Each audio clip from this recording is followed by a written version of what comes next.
Ahoy, mateys! Welcome to the GameBuoy.org video game podcast, your twice monthly port of call for gaming news and views that maybe aren't on your radar, but most definitely should be. I'm your host, Captain Spike, 2099, and with me, as always, is first mate Slaggy McWaggy 2. Actually, it's Slaggy McWaggy 2 Turbo Hyper Fighting. Thank you very much. Welcome once again, each and every one of our lovely and beautiful listener, to another episode of the GameBuoy.org video game podcast. GameBuoy.org video game podcast. Today is August 16th, and this is Game Buoy Podcast, episode 195, Summer News Catch-Up. This week, we're going to clear out both our we are going to clear out our backlog of news that is built up following yet another unexpected break, but, that's fine. Life be like that. The thing is, it turns out some of our special interest games had big news this month. So join us as we allow ourselves this moment's rest as we catch up on what's what and get excited about what's to come. We also do have exciting plans for the coming weeks, but all good things in time. Slaggy, what is the way that we rhyme? Hot topic is the way that we rhyme. Hot topic is the way that we rhyme. All right, so kicking things off, the Final Fantasy XIV European Fan Fest took place in Berlin a couple of weeks ago, back at the end of July. And as you know, we are devoted warriors of light ourselves. And so there was quite a lot of exciting news that we wanted to share. So yeah, the first I big was news, really excited. No, Sorry, my I'm husband and I sorry. were like, stay up into the middle of the night to watch panels excited about this stuff. Oh, that's hell of exciting because I know the panels, because of time zones, were like literally at like 1 a.m. our time. So I unfortunately did not tune into them live, but I rapidly consumed the news first thing upon waking up because, yeah, definitely getting some more details. And the first big news that we got was the confirmation of the first new job, which is Bastion. This is a tanking job that uses two large shields called Skiltborg as weapons. Everyone kind of saw this coming. If you follow Final Fantasy XIV and you're kind of familiar with the FanFest, Yoshi P is known to wear costumes or clothing that will kind of hint at the new jobs. And back at FanFest North America, which we talked about, he wore a shirt that said, "Guess who's back?" And it had a picture of the Garlean soldier, Ritadin Sas Arvina, who was a dual shield wielder. So this has now been confirmed. We have some details that the job originated in one of the Rogadan homelands of Arslant. That is personally exciting to me because it means that we'll at the very least get some more lore, but might even get to go there someday. This looks feel really like cool. I was going to say, I feel like that's happened a lot historically, where we sort of get a tease in advance in a job's sort of backstory, and then if not that expansion, then maybe an expansion later, we start heading toward that land. Yeah, we had that with Dancer, which was kind of based out of Favnir, if I remember it right. But I know you And are. I feel like we had that with some of the Kugane stuff, and getting like ninja before heading out that way. I feel like they were talking about Doma and stuff. Oh yeah. I mean, Doma was really teased like way early on, which was pretty rad. Yeah. I know that you are a kind of a tank main in a way, although maybe not a main tank anymore because of Oh, main tank, right. off tank. Well, and that what is do the you? thing. I have traditionally not been a tank player, but I've really, throughout Dawn Trail, fallen in love with the tank play style. My thing is, I presently am very, very happy with the warrior play style. I find that the self-sustain stuff is just very fun. I can understand that it might be entry level in the eyes of the expert tanks or whatever, not as good, or I've heard a lot of different things about Warrior. Let me put it that way. So I'm a little disappointed about the main tank slash off tank paradigm shift we are coming into, as we've talked about previously. And my opinion of Bastion ends up being colored by that a little bit. But when I try to sort of put it in a vacuum, and I'm very much the kind of person who typically thinks nothing exists in a vacuum. When I try to think about this in a vacuum and just look at this job, I actually think it's cool as fucking shit. Like, oh my God, that is so rad. When I think about general game balance, I'm like, oh, that's going to be a main tank. And it has all of these weird, extra cool things like, and like ranged attacks. And like, what? I don't know. To me, seeing that as like the marquee main tank, I'm like, wow, so that's interesting. But in a vacuum, looks so freaking cool. What about you? What are your thoughts on it? Yeah, I mean, I don't know if I will end up. I mean, I will end up playing it because I play every job, but it definitely looks cool. It'll be interesting to see if, as far as tanks go, if it kind of takes the tank cake. As far Well, as the I'm really off, taken by how cool it looks, but yeah, it yeah.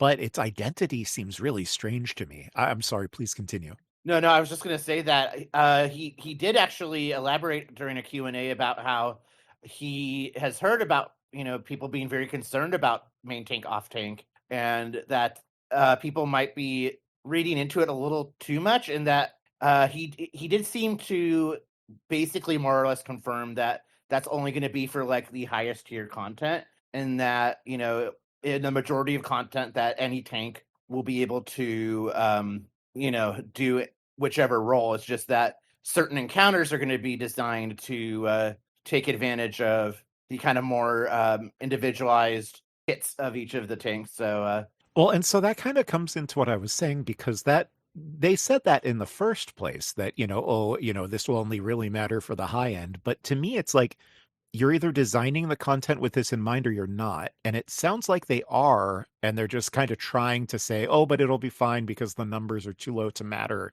at low levels, is how I hear that. And it's like, I don't find that ideal at the moment, but I'll go with you. You've earned my trust so far. no, I feel that because I'm someone who traditionally loves playing Dark Knight, but it's so squishy in most content. Like even at even at level 100 with all the different skills, I still find that it's a quite a bit squishier and doesn't quite have the mitigation that other tank jobs do. And I'm sure that some Dark Knight main out there is gonna be like, oh, get good, but so I definitely understand that, but I also have faith that it'll all be okay and that Well, people can yeah. play what they want and it'll And be and fun. and that is the thing. I do ultimately trust and have faith that there is a method to their madness. It's just that right now, from the perspective of speculating in advance, I look at like some of the movement abilities and I'm like, wow, Bastion halfway looks like it's doing dragoon flips while it's doing some of these ranged attacks. And so it's just Mm. like, so it's just to me, it really does like, I have faith in them. I know that they're, like I said, there is a method to their madness. I just don't see it. But it just really seems to me like it really changes what tanks are going to have to do. And I don't, it just, I remain optimistic, but very curious. Well, I mean, I think it's just taking a page from Frozen 2 because it's into the unknown. Speaking of Frozen, Yeah. So we did get a look at some of the new regions in Evercold. I kind of say regions loosely because they're doing a little bit of something interesting here. So the whole deal with the idea of Evercold is that the fourth, which is a shard of the source, which is the main realm that we all live on, unless you have a role play backstory that is otherwise. So this is the fourth, and it became a frozen wasteland due to a calamity. There are definitely a lot of theories about that, but we will not talk about due to spoilers. So the citizens took to the skies in giant airships called realm ships.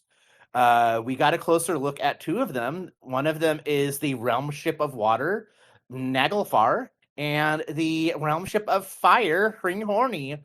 In all seriousness, though, I think that this is an interesting way to add some environmental diversity. Because if everything was frozen wastelands, it would have been a bit bland. And, I feel like people are like, "Oh, Heaven's Ward was all snowy," but like, girl, that was literally just one zone. So, I figured we weren't gonna just have frozen all over. So, yeah, I'm the other thing that's cool is the whole idea of realm ships kind of gives me a very like Miyazaki Castle in the Sky. Not quite, but you know what I mean. Like there's definitely some of that sort of vibe. Well, the aesthetic is very like Studio Ghibli goes Nordic, right? Hmm. Naglfar, Hringhorny, these are all like Norse things. And so we're continuing to go in that direction. I think a lot of people had clocked that based on sort of some of the older art previews that we had seen. I do think that this was a really wonderful choice for the sake of the biome diversity and environmental diversity, like you say. Um, the art that we saw, the footage of the like gameplay exploration of the realm ship that we did get to see, it looks really cool. I'm really excited to explore these spaces. One of the side things that I really like to do are the sightseeing logs, and so I'm really looking forward Yeah. to the new sightseeing logs in these spaces. Um, I'm already like wondering if like, oh, are we going to have the same basic gameplay loop of having to find the Aether currents to get our flying unlocked? And just I'm really really excited to see what we're going to be doing in these zones that look really to me quite fascinating and different. I've been really appreciating recently, since I've started the Dawn Trail World Tour step of the last of the Phantom Weapons, and we'll get to that later. Um, I've just been really appreciating how different all of the aesthetics have been recently, and we've ended up having just some really cool zones. Like you go out to like Living Memory, and it's just so different than when you're in like Tulil Yalal or whatever. It's just so cool. And I'm excited for another expansion where they're doing that kind of thing with different aesthetics and different vibes. And I think you're right. People are going to try to pigeonhole it, but I think real ones are going to know that we have some really cool, exciting, and diverse biomes to explore coming up. Hell yeah. And I think that, I think even we at this point don't even comprehend what the scope of these are going to be because you think about how big some of these zones are. Like, these are going to probably be massive airships, like, not just like a little, like, a little airship that you can kind of explore. Like, I have a feeling these are going to be like more like, I don't want to say floating continents, but, like, Well, but I think that is the right way to frame it mentally in terms of like the size of what we've come to think of a playable continent area to look like. I think that is what the playable area is going to look like one of those big ass maps. Like when you fly out all the way to like, I don't know, northern Thanalan, and you have this massive map. I think it's going to be like one of those massive maps. totally. And I mean, you also even have things like, As This Law and Sea of Clouds and stuff from Heavensward to kind of like Yeah. show of like, oh, even though it's not landlocked, there's still a lot of potential there. So yeah, so I'm very excited about this and to explore, and I think it'll be Yeah. great. I find the exploration to be something I'm most looking forward to, beyond like the collab raids and stuff. So moving on to raids, we got the announcement that the Evangelion Ghosts of Desire Alliance raid series will be helmed by Mahiro Maeda-san, who of course is from Studio Kara. He was heavily involved in both Evangelion 3.0 and 3.0 plus 1.0, and both of those were outstanding and next level shit. So we are definitely in for a treat. I had seen some people theorizing that it might tie into the new Evangelion anime that's in development that is, of course, being helmed by Yoko Taro-san. Although that does not appear to be the case, it's also not the case, right? Because the Evangelion of it all. Yeah, we did get that new singular key art piece to tease the Evangelion Ghosts of Desire Alliance raid series. These two collab raids are actually exactly what I was alluding to being so excited for. I was trying to set you up for a segue there.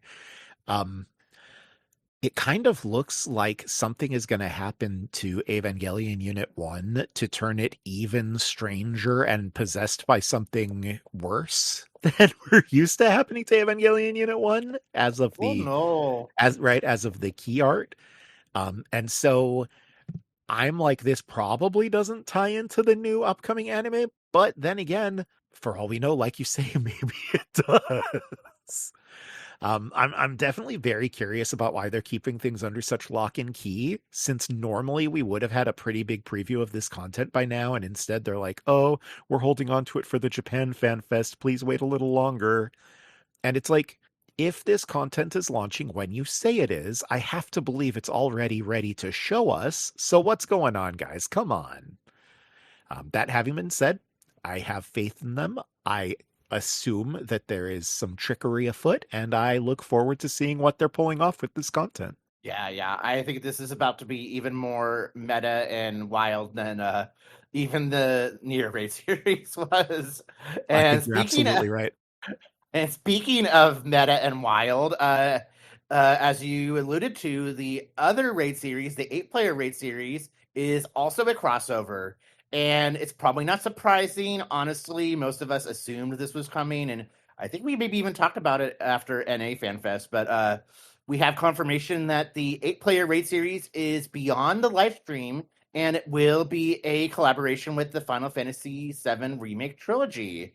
I did see some people disappointed about this actually, but obviously we have both talked about on the show about how much we really enjoy these remake games and what they're doing and how they're expanding upon the story of the compilation of Final Fantasy VII. And the fact for me that the Final Fantasy VII Remake trilogy itself takes a lot of cues from Evangelion with like how it's kind of exploring, the themes of like, oh, this has happened before, it's happening again. Girl, the original game staff agreed with you so much that there's a magma diver suit cameo in the Final Fantasy VII original game. Like, this just makes me really excited. A lot of times the raids are kind of seen as like, optional content, but I really feel like without getting too far into spoiler territory, that there's some really significant story beats that will be touched upon in these raids that is going to have a lot of implications on where the main story of the game is going. Yeah, I am inclined to agree. And I am excited on a bunch of different levels. Like I get the people who are, how do I say this correctly? I understand the people who think that 2 collaborations in one expansion cycle is too many, especially for it to be both of our raid cycles. And in fact, I even kind of agree with that. The thing is, for me, these are both collaborations I'm really excited about. So I remain super excited about this. Here's another slight thing to note. In the same way that the Dawn Trail expansion is sort of soft themed around Final Fantasies 9 and 5, do you know what I mean? Yes. It seems to me like Evercold is going to be soft themed around 7 and 13. Yes. And so to me, that's also very exciting. We saw that we're going to be getting the Lightning's Odin mount, and it's going to have Final Fantasy 13 music in the as a part of like the collector's edition mount. I'm actually really excited. I'm going to buy the collector's edition digital upgrade for the first time in a long time. Oh, wow. Yeah, right.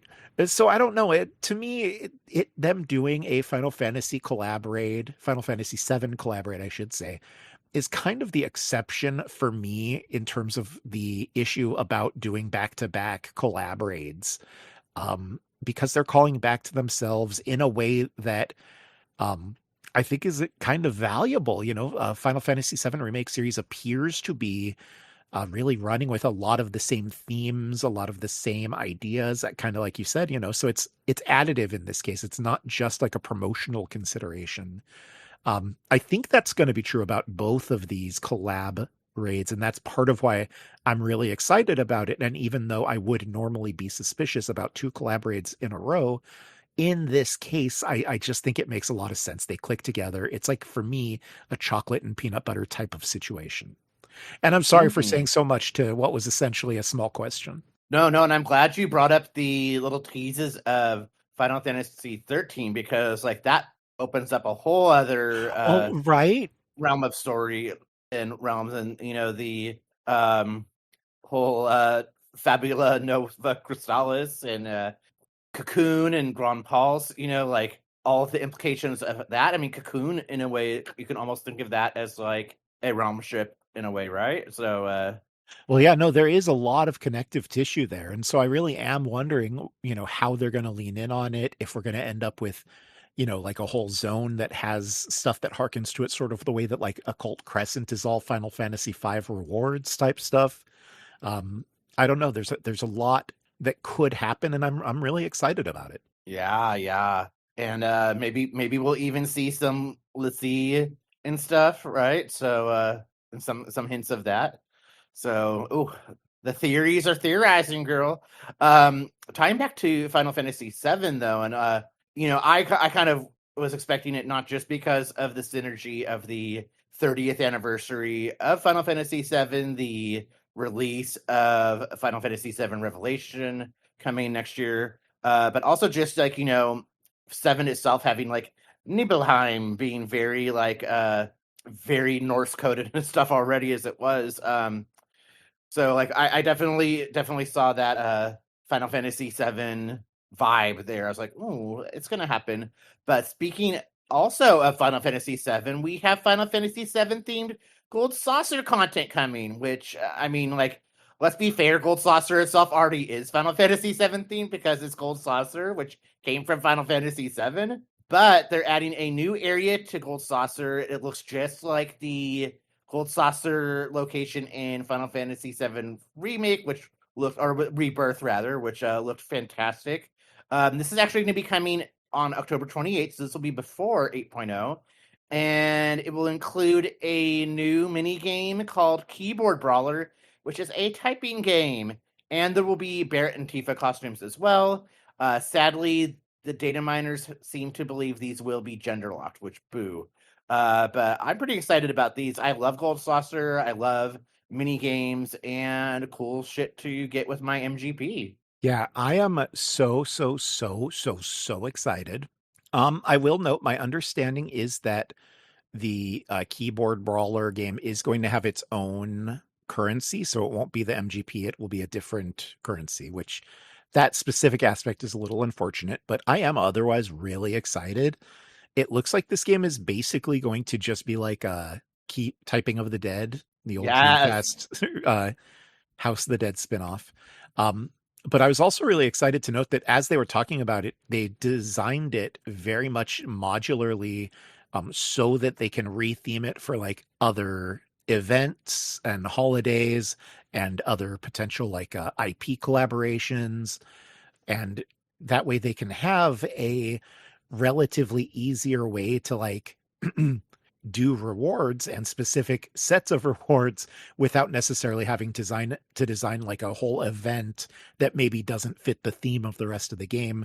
They can now do this like Gold Saucer event that's just this typing keyboard challenge. You have, visuals tied to the IP or whatever there, and then they can have their rewards tied in there. I think if they lean on it the way they suggested they could, it's going to be a really cool thing moving forward. So I'm really, really, really, really excited about this. Yeah. That makes me think of how one of our favorite mini games, Air Force One, which is a little like little shooting on rail shooter game. How they recently, within the past year or so, added a new map. It used to just be taking you through the Gold Saucer, but now there's one that, and I don't think I've even seen the original one in a while. So I don't know if they just fully replaced it or it's just more frequently that I've been getting the one that takes you kind of around the area of your island sanctuary. I mean, not specifically yours, although that would have been cool. Right. And so, like, yeah, being able to have different themes would be really cool. Yeah. And I mean, eventually, it sounds like that will occur. I know for Air Force One, because I've done a lot of Air Force One over the last quarter. Last Make It Rain, I decided I was going to grind out the last of the mounts I needed, and I did. So I did see the older tracks coming up still. It was just much less often, like you were kind of suspecting. Yeah, and I mean that's honestly fine because it was cute, but I like the new one better. I hope they keep making tracks of those too, because I think that is also a Yes. lot of fun. It seems to me like just the more variety they add to all of these little events, sort of the more replayability they have. It just seems like a win-win. For sure. I would love like a Solution 9 themed one, and you have to shoot little like Yeah. those little like robots, you know. Yeah, that would be a lot of fun. Yeah. So we also got some more systems information. So one of those being the customization options, as you know from the last time we talked about this at North American Fan Fest, there'll be a lot more variety. Like you can pretty much choose any colors you want for customization. They did show that like Mikote and some of the other playable races will be able to take off their face paint. The Aura horns will no longer be tied to a face type, so you could have whichever face and horn combination you like. I personally like both of mine as they are, so I will not be changing, but that's great for those who Oh, want Raw that. so horny. Ah, green horny. So on a slightly related note, not from FanFest though, the recently released Switch 2 port of Final Fantasy 14 did have a feature when if you were making a aura or presumably changing it at the esthetician, that you could change your horn color and your horns. And so we don't know if that was a bug. I don't know if it's been hotfixed at this point, or if it was a kind of a soft trial of that feature to trial it out and kind of test it on the live servers. So that had never officially been confirmed about the horn color. So that jumped out to me because I know that you said that if you could have green horns, you would maybe consider becoming an aura. So I was like, ooh, green so horny, girl. But also what came up during this fan fest is that Yoshi P made a joke about the butt slider again, and kind of like the way he joked about it really is making people think that there's some truth in there, and that we will be maybe seeing something involving further character customization. I think that we're already seeing with 8.0 and the Evercold cycle that they are really trying to bake in as many things as possible to kind of not necessarily crack down on mods, but like they know that people made mods because they want these things, so they figure like, we're not going to really chase after the mods, but we don't really want people using mods, so Well, I mean, it's let's kind put of these similar. features in. It's my understanding that WoW has changed their design a lot such that you no longer need deadly boss mods, for example, and it's more like integrated into the actual game, which is a positive. Yeah, I feel like It even when sounds I to was me still like playing that's the yeah well, and so I'm saying it kind of sounds yeah to me like over time that's what we're seeing with Final Fantasy 14, where a lot of the mods that people are using and that have become really popular are seeming to be integrated into the official client over time. And that does make me think even if, as your notes say, we might not get some extreme options, and I'll let you get to that, I really strongly agree that any level of customization is important and great. absolutely. Like, as you were alluding to, they are never going to allow us to have gargantuan gazongas in the game as shipped. Um, and I mean, for me, that's fine because that does not appeal to me. Um, I don't play this game to be a gooner, but I think having more choices for body diversity is great. And if it's possible with the tech, then why not? I know that the joke is, oh, spaghetti code, but they've been able to do a lot with that 1.0 spaghetti code and really stretch it pretty far. So Well, and we say spaghetti code, but I think it's been clear that over time they've been doing a lot to start stripping that spaghetti code out and refresh it and bring it up to date. And I think that modernization effort is paying dividends as we're seeing. yeah. So I think that having more body diversity would be great. So I unfortunately don't think we'll ever get the curvy Mikote woman. But if I could be like Dulia Chai from Shadowbringers, like honestly, I would maybe consider using a Fantasia. I effing love her so much. My Yeah. curvaceous, kitten mommy. No, that's a mood, honestly. But like having, if people wanted a bit of a fuller posterior or a bit flatter posterior, or even a little bit more with the muscle definition, and I know some people want to be like, oh, I want to be jacked, but like maybe let the Roganins or anyone be a little bit pudgy. I mean, come on, like a Roganin with a little bit of a pudge. Dream man, right? Ah, Anyway, we also got some a little tease of field content. They're currently calling them world raids, which sound fun. Things like an option for auto travel during quests. Not for me, thanks. And then they also confirmed, as we thought, that the new raid tier will be between normal and savage difficulties. So possibly for me. yeah, I think a lot of that is really exciting. Um, it's funny that a lot of it also sounds very WoW-esque to me. Like that's not necessarily a problem. I think that everything I've heard about modern WoW is that things are getting better all the time. So, good for them. And I think that the marketplace is probably better when both of the sort of big paid MMOs are doing well and inspiring one another to have to do well. Um, I'm looking forward to world raids. Likewise, I am not looking forward to auto travel for quests. And I will probably check out the new raid tier if it is as promised between normal and savage. That savage jump for me has just not been doable yet, but maybe with another little step.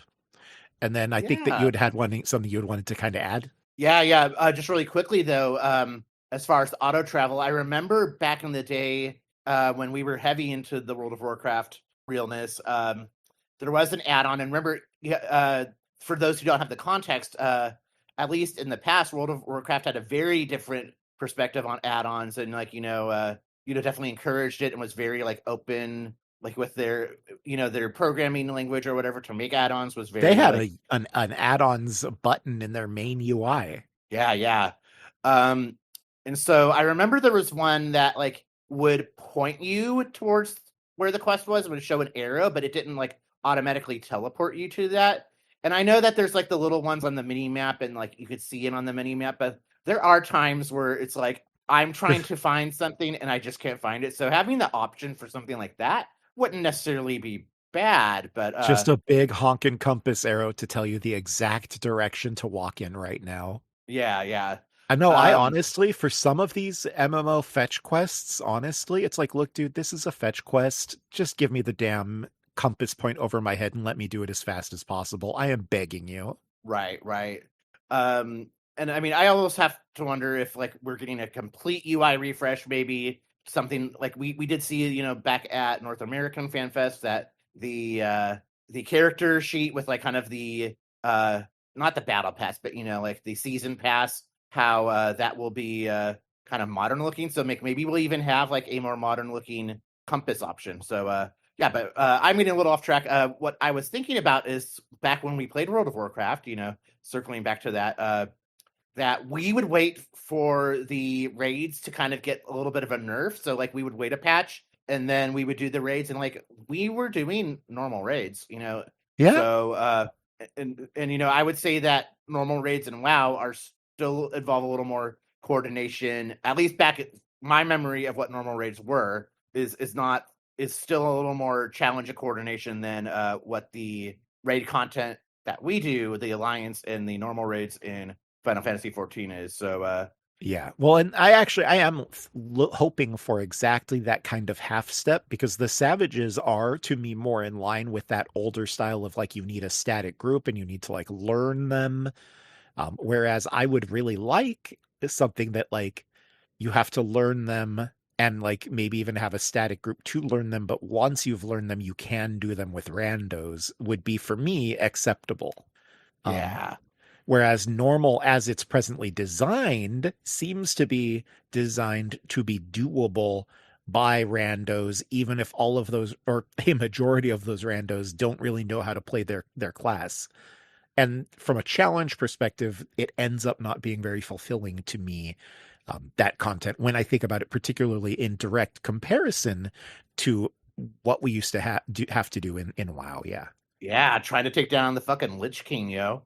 I just came across one of my F Facebook, but it was like a Facebook memory post about the first time our guild got the Lich King down, and we were all Aw, commenting so excitedly and proud of ourselves. that's so cute. Yeah. Yeah, I mean, the thing is with the current raids, obviously 'cause I don't do Savage either, but like I never even look up like how to do the fights. I'll just a new raid will come out. I'll be like, okay, cool. Let's see how that is, and I get through it fine. So, yeah, something where a little more strategy, but not like punishing to the extreme to the Savage would be nice. Yeah. So this was an interesting little thing, and we are getting very long in the tooth here, but we are coming close to the end here. In patch 8.1, so not right at Evercold, but a little bit into the expansion, Chocobo companions are getting an overhaul, and you will be able to bring them into 4-player dungeons, which means that I'll never play with you or Sulker again because you're just going to bring your Chocobos along everywhere, and you won't have any need for me. Womp womp. Oh, look, that is funny. It's like a funny thing to say, but it is worth noting, like, since I became comfortable tanking, we do just do fill-in parties. So, it's true that when we are playing without you, we will probably bring our chocobos rather than fill in our parties with the, Oh, the for the sure. dungeon finder. But we will still run stuff with you, girl. Come on now. No, Maybe I it'll know. be the I'm two just of us teasing. and you and your chocobo. Your chocobo can be your date. Aw. Yeah, no, I'm teasing, and a lot of it's just that lately our schedules have not aligned with when we are online. But yeah, Yeah. I did think that was kind of neat and like really just leveraging those chocobos more. They did say that anyone like us who have currently like maxed out their chocobo training, that work won't be undone, so to say. But more details will come later, like about like how the work you put into your chocobo, if you've already trained it up and put points into its different stats and stuff, that'll won't just be a bunch of wasted time. So that's good because That system needs an overhaul, but I am glad to hear that they are gonna do something for the people who have put the work in, because it's took a lot of time and a lot of resources. Mhm. And so, wrapping up, we have information about the collector's bundle. So we have a beautiful Amano-san artwork collector's edition box, absolutely gorgeous. There is a great statue of the Warrior of Light as a Reaper, a tapestry from the fourth, which is very evocative of the trailer, very cool. There is a cool crystal keychain, which I think is very much meant to allude to spoilers, and a plush keychain of that cute little cat race that we saw in the trailer. I want it so much. There are also Yeah. digital items such as a crystal Skiltborg glamour item for your Bastion, Entreat crystal emote, and a Valhalla Odin mount, as you mentioned. Yeah, I will probably not get the physical collector's bundle just because I'm running out of space to put stuff like that, but I'm Right. absolutely going to get the digital one this time because, as noted, I need that Odin mount. Um, I am a Final Fantasy 13 lover, and so to finally see it getting some love in this game has me beyond just, the couple of shop mounts and limited time event. Anyway, I'm really excited for this. I'm super excited, and Yeah. I hope it is a tease of things to come. Absolutely, yeah, yeah. And I mean, I'm sure they're gonna have plenty of merch of that cute little cat race, so, I am probably the same here. Heck Although yeah. I get the digital deluxe all the time because, of course I do. So, yeah, other than that, we just have to wait until Japan Fan Fest, which is October 31st and November 1st. I can't wait for more. We have a tease that the range DPS drop might be a Falconer, like, that would be wild, so, It's whew. yeah, because it's interesting to me because it does for me seem a little too close to Beastmaster, which we're just supposed to be getting in the next couple months in a patch. That having been said, it's impossible not to just like imagine how cool it would be to sick a falcon on somebody or something, right? Right? That was me trying to screech like a bird of prey.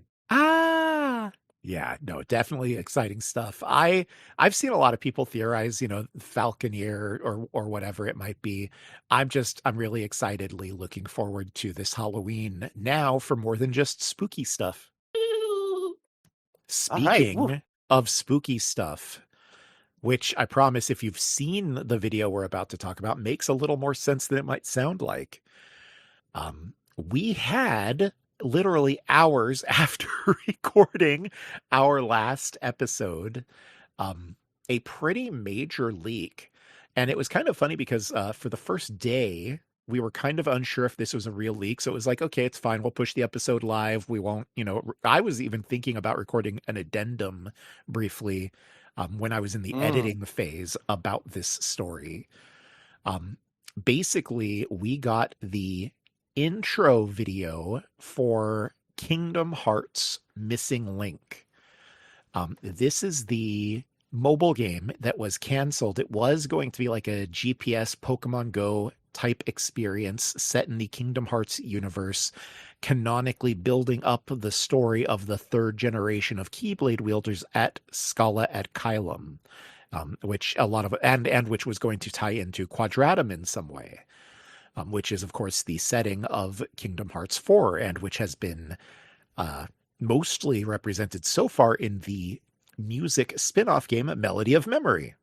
So all of this buildup, Mhm. right? Um, we got the first half of this opening video leaked just like an hour after we recorded that last episode. Initially, a lot of us, because the tone of it is so strange, even though it looks legit, it did have the smell of real on it. A lot of people were like, this has to be AI or something, right?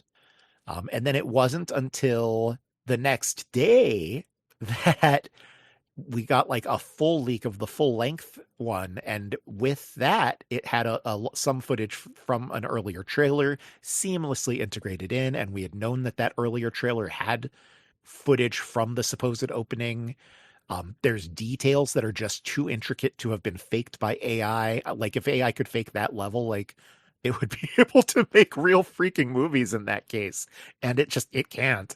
So, the TLDR is that we have this bizarre piece of removed history that is really fascinating to speculate on. And it has only become more interesting as we have gotten more Kingdom Hearts 4 media, as a lot of the stuff in the Kingdom Hearts 4 trailers, and I can now say that plurally, we'll get to that in a second, also refer to some of the themes, motif, and design language used in this leaked opening video. And so this leaked opening video, and I have to confirm, Slaggy, you watched this, right? Oh yeah. It's absolutely insane, and I'm gonna keep this as brief as I can. It opens up with like what we see as like astronauts connected with umbilical cables to a surface, almost doing a dive to heart in the same style as the opening of Kingdom Hearts 1 when Sora does a dive to heart and is like diving into water. Except these guys are wearing like suits to protect themselves from the water darkness that they're diving into. They get attacked by like a giant darkness.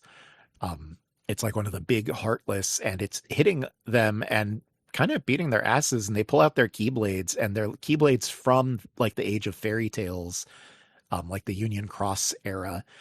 And they eventually beat the darkness despite the darkness actually getting several of them down. And then the area around them resolves into Quadratum as we saw it at the end of Kingdom Hearts 3 and in Melody of Memory. And in the newer trailers of Quadratum, specifically linking up, like some of the billboards are the same as the current trailer Quadratum, except as I've seen noted by YouTubers online, with the colors inverted, which probably Hmm. means something. It's Um, evil. well, right, it could be some kind of like data recreation that has been tainted, or I mean, it's Kingdom Hearts. It could be quite a few Oh yeah. things. The second half of the teaser then follows up on that previous trailer narration that we had about, like, the night we found you, the stars blazed endlessly in the sky or whatever. Um, and we see basically the inner workings of Scala at Kylum, and a courier is taking a letter from like one important named character to another important named character. It's all kind of big stuff if you're familiar with the Kingdom Hearts lore. Many of us thought that Disney was going to try to copyright strike it.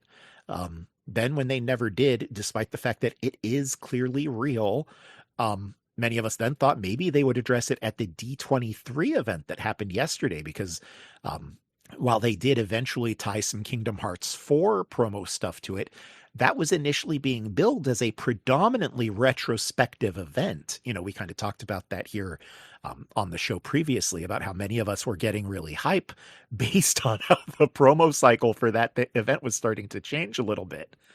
I want to shift into the D23 stuff in a second, but I want to give you a moment now, Slaggy. This opening, absolutely mind blowing. I think we can see a lot of the connections to Missing Link in terms of like the dive to heart that they're doing with the umbilical cables is probably representative of how in Missing Link we were going to dive into like an astral plane, and that's where the GPS stuff was going to come into. The astronaut suits fighting the giant darkness is probably what like the raid battles were going to be like in that game, because it was like a Pokemon Go style GPS event type game. But also a new lore dump in there. What were your thoughts? Oh yeah, I mean, like, I feel like they're gonna have to do something to address it, right? Because like, if that hadn't leaked, like, we might have just been like, oh, I wonder, what it could have been about. We'll never know. But now, like, we do know, and like, in the world of Kingdom Hearts, nothing exists in a vacuum, right? So, Right. so like, clearly they'll have to address it in some way.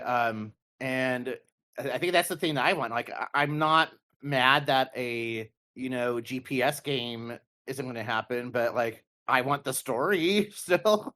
Yeah, especially since I really does what we've seen from it so far very much does seem to tie into Kingdom Hearts 4 pretty directly. And Kingdom Hearts 4 is a hot topic on everybody's lips right now. Yeah, and then, like, especially with Kingdom Hearts 4 tying into mobile games that are either no longer available or never will be available. Yeah. Well, let me transition, because after the first transition, the second transition will tie into directly what you're saying. But the first thing is, as we went into the D23 event this weekend, we got the announcement, and I say announcement, but it was as part of a press release about Disney's digital publishing portfolio. They confirmed that Kingdom Hearts is a sort of a pillar status for them. As a series, it is one of 9 titles that has grossed over 1 billion for them. That's wild. Yeah. Well, in fact, the thing is, a lot of us have been worried that Kingdom Hearts has been in like sort of a dark age, that we've sort of been lost in the woods, in the wilderness years. I actually think, and we'll talk about D23 itself in a moment, after D23's presentation, and when I really look at the last couple months through this lens now, I actually think we're entering a new golden era of Kingdom Hearts. We just had to get through a little bit of wilderness to get here. And by what I mean by that is that, for me, the impression I came away with this weekend is that actually Disney is quite serious about pushing Kingdom Hearts, and beyond that, about keeping Tetsuya Nomura's vision intact for as long as he's interested in being with the franchise. And to me, that second part is what's key. What were your thoughts Key? on this? It was key. Well, but what are your thoughts on the 1 billion franchise piece and the seeming Disney investment before we get into the specifics of what was announced?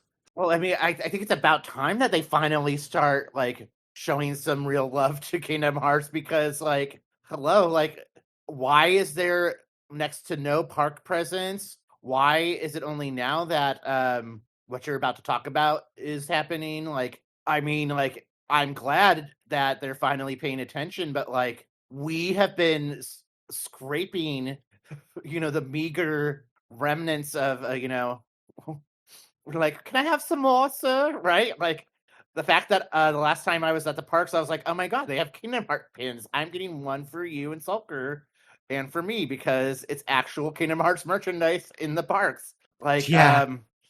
so I mean, hopefully this is a sign that, I mean, I don't think that we're gonna get a Kingdom Hearts ride as much as I think that they should have like a whole third gate that's like Kingdom Hearts and the hub is Traverse Town. Like, I mean, That would be Disney just hire incredible. hire me as an Imagineer, please. Like, I'll make this good for you. But All right.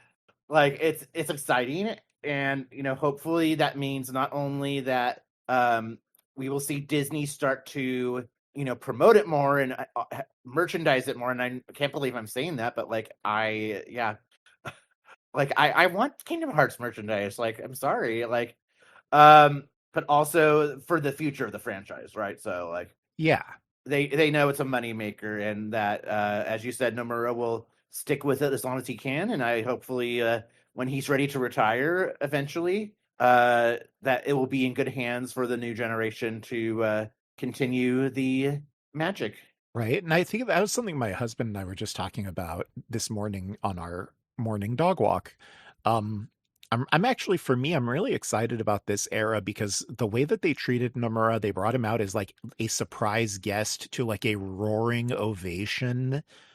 It really spoke of a level of respect that I think a lot of us were concerned he wouldn't get if Disney ever did put real muscle behind Kingdom Hearts. So the idea that it's actually going to be kind of the inverse, and while he's playing ball, they're going to support him, is for me kind of a best outcome. If he can bring his intended saga and all of his ideas to fruition and then hand it off to, like you say, the next generation that is then prepared to do whatever's next, I think for me, I can very easily be happy with that, even if ultimately ultimately the series goes in a direction I'm less interested in. I would still be happy for them and hope for their success in that case, right? Mm-hmm. That having been said, speaking of wanting to see a conclusion to the balls that are already in play, because that's basically what I'm saying, we got the announcement of a long demanded project. This was the Kingdom Hearts anime. And this has been announced to be airing not just streaming on Disney Plus, but it will also be airing on the Disney Channel, which is Ah, already, well, I mean, it's funny, but it's also a huge sign of confidence. yes, yes, I've already seen a lot of memes of like Kingdom Hearts characters doing like the Disney Channel corner yeah.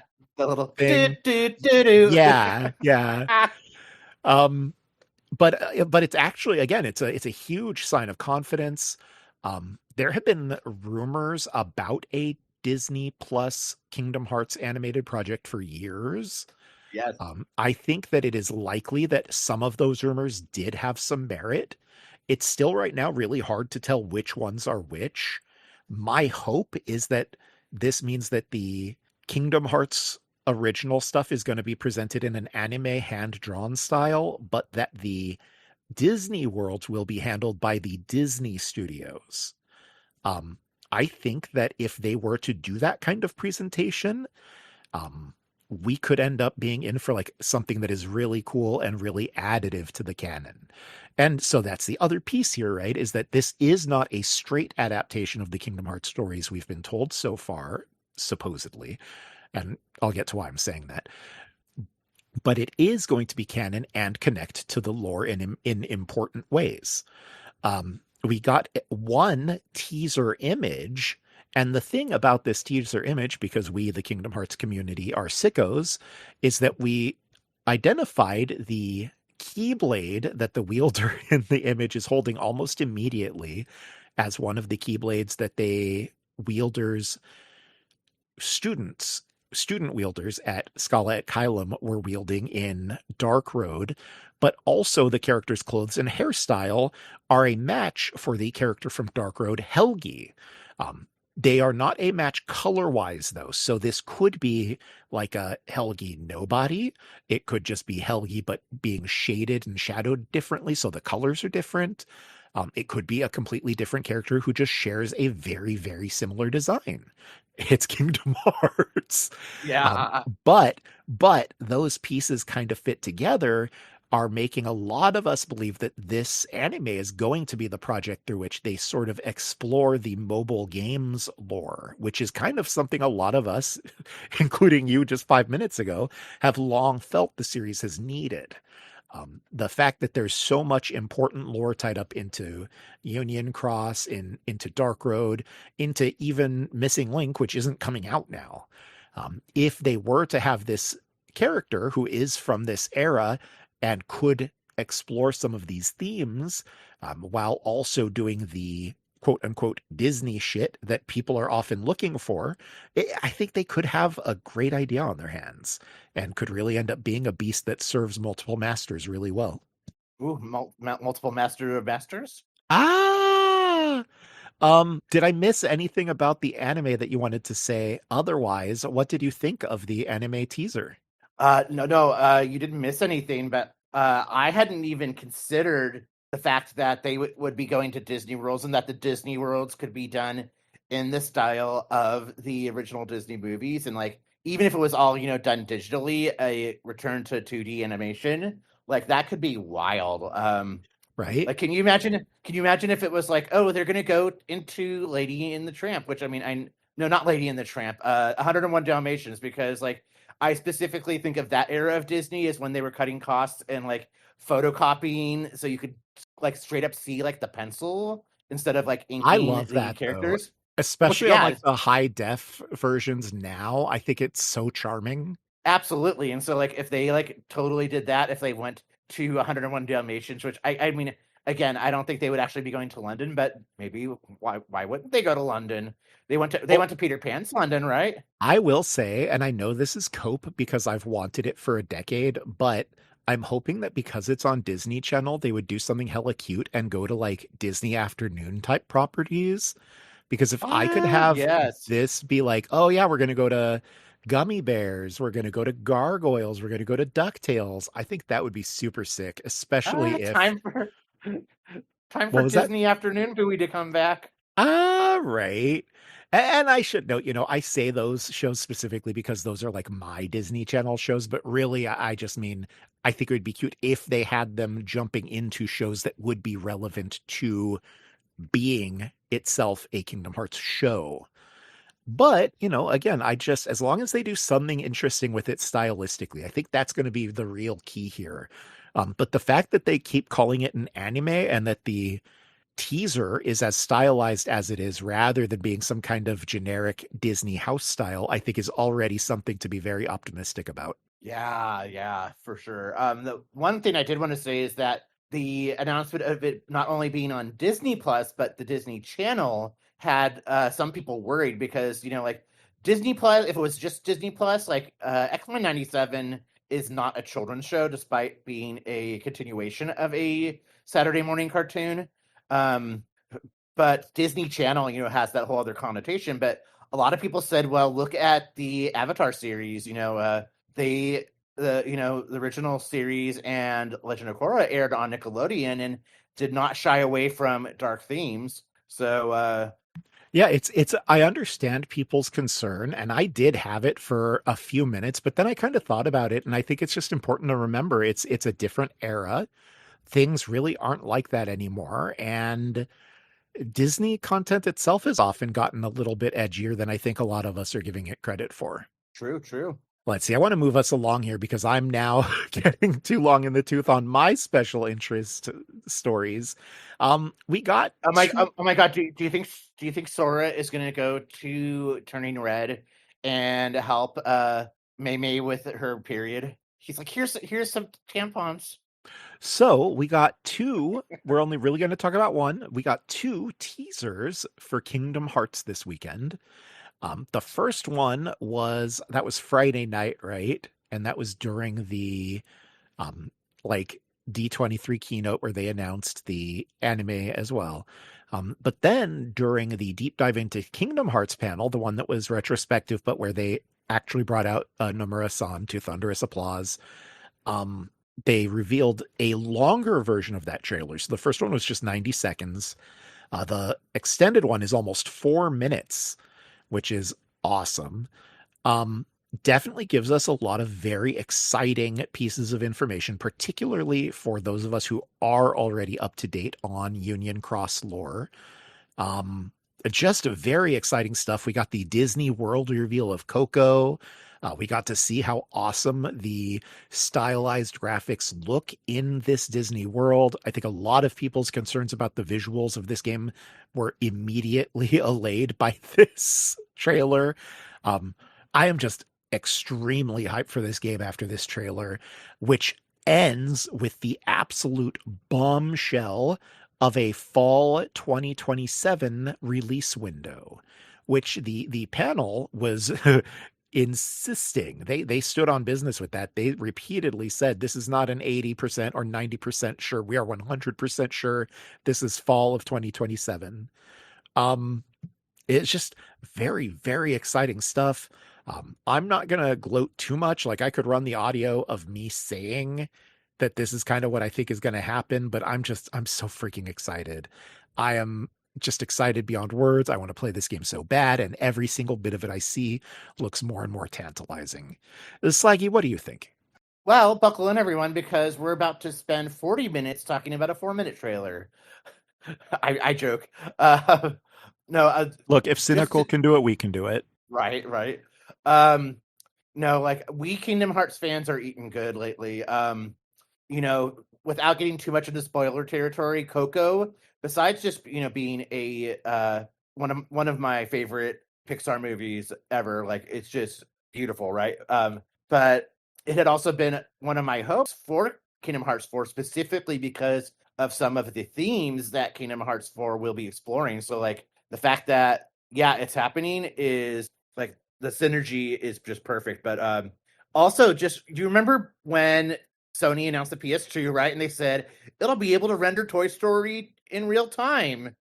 As a That whole Dreamcast defender, oh, I remember. right. I say that. Do you remember? Because I know you have talked about that on the show before. But, like, literally, like, it looks like the movie Coco. Like, it legit looks. And I mean, I feel like we already were pretty close to that with Kingdom Hearts 3 and, like, Frozen and Tangled and those worlds, and even, like, the Toy Story Toy worlds and that. Story.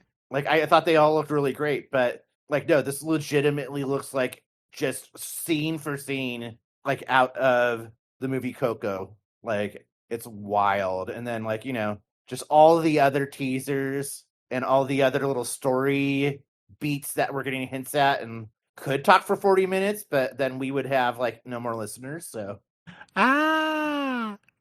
All right. well, Well, just all I have to say is get ready. 2027, it's going to be the road to Quadratum. yeah, we will be talking a lot more about Kingdom Hearts in the coming days and weeks. I'm really excited about that. I am a little surprised we didn't get more announcements of coming Kingdom Hearts projects. However, the way they presented Kingdom Hearts, the fact that they presented the anime, I am very confident in the present moment of Kingdom Hearts. I think that the Yeah. future is looking pretty bright. Yeah. The one thing I forgot to say about the anime is I really think that Kingdom Hearts Key back cover did a great job of, introducing the original Kingdom Hearts Key and, like, the forebears, right? So, like, I am confident that if the anime does adapt, like, Dark Road and some of the loose threads from Unchained Key, Missing Link, like, that it will be more than sufficient to kind of get everyone caught up to speed. Yeah. All right. Well, let's start moving things forward. We've been And, very and, front and loaded this week, right? We basically just had our discussion at the beginning of the episode. now for the actual show. All right. Here's the rest.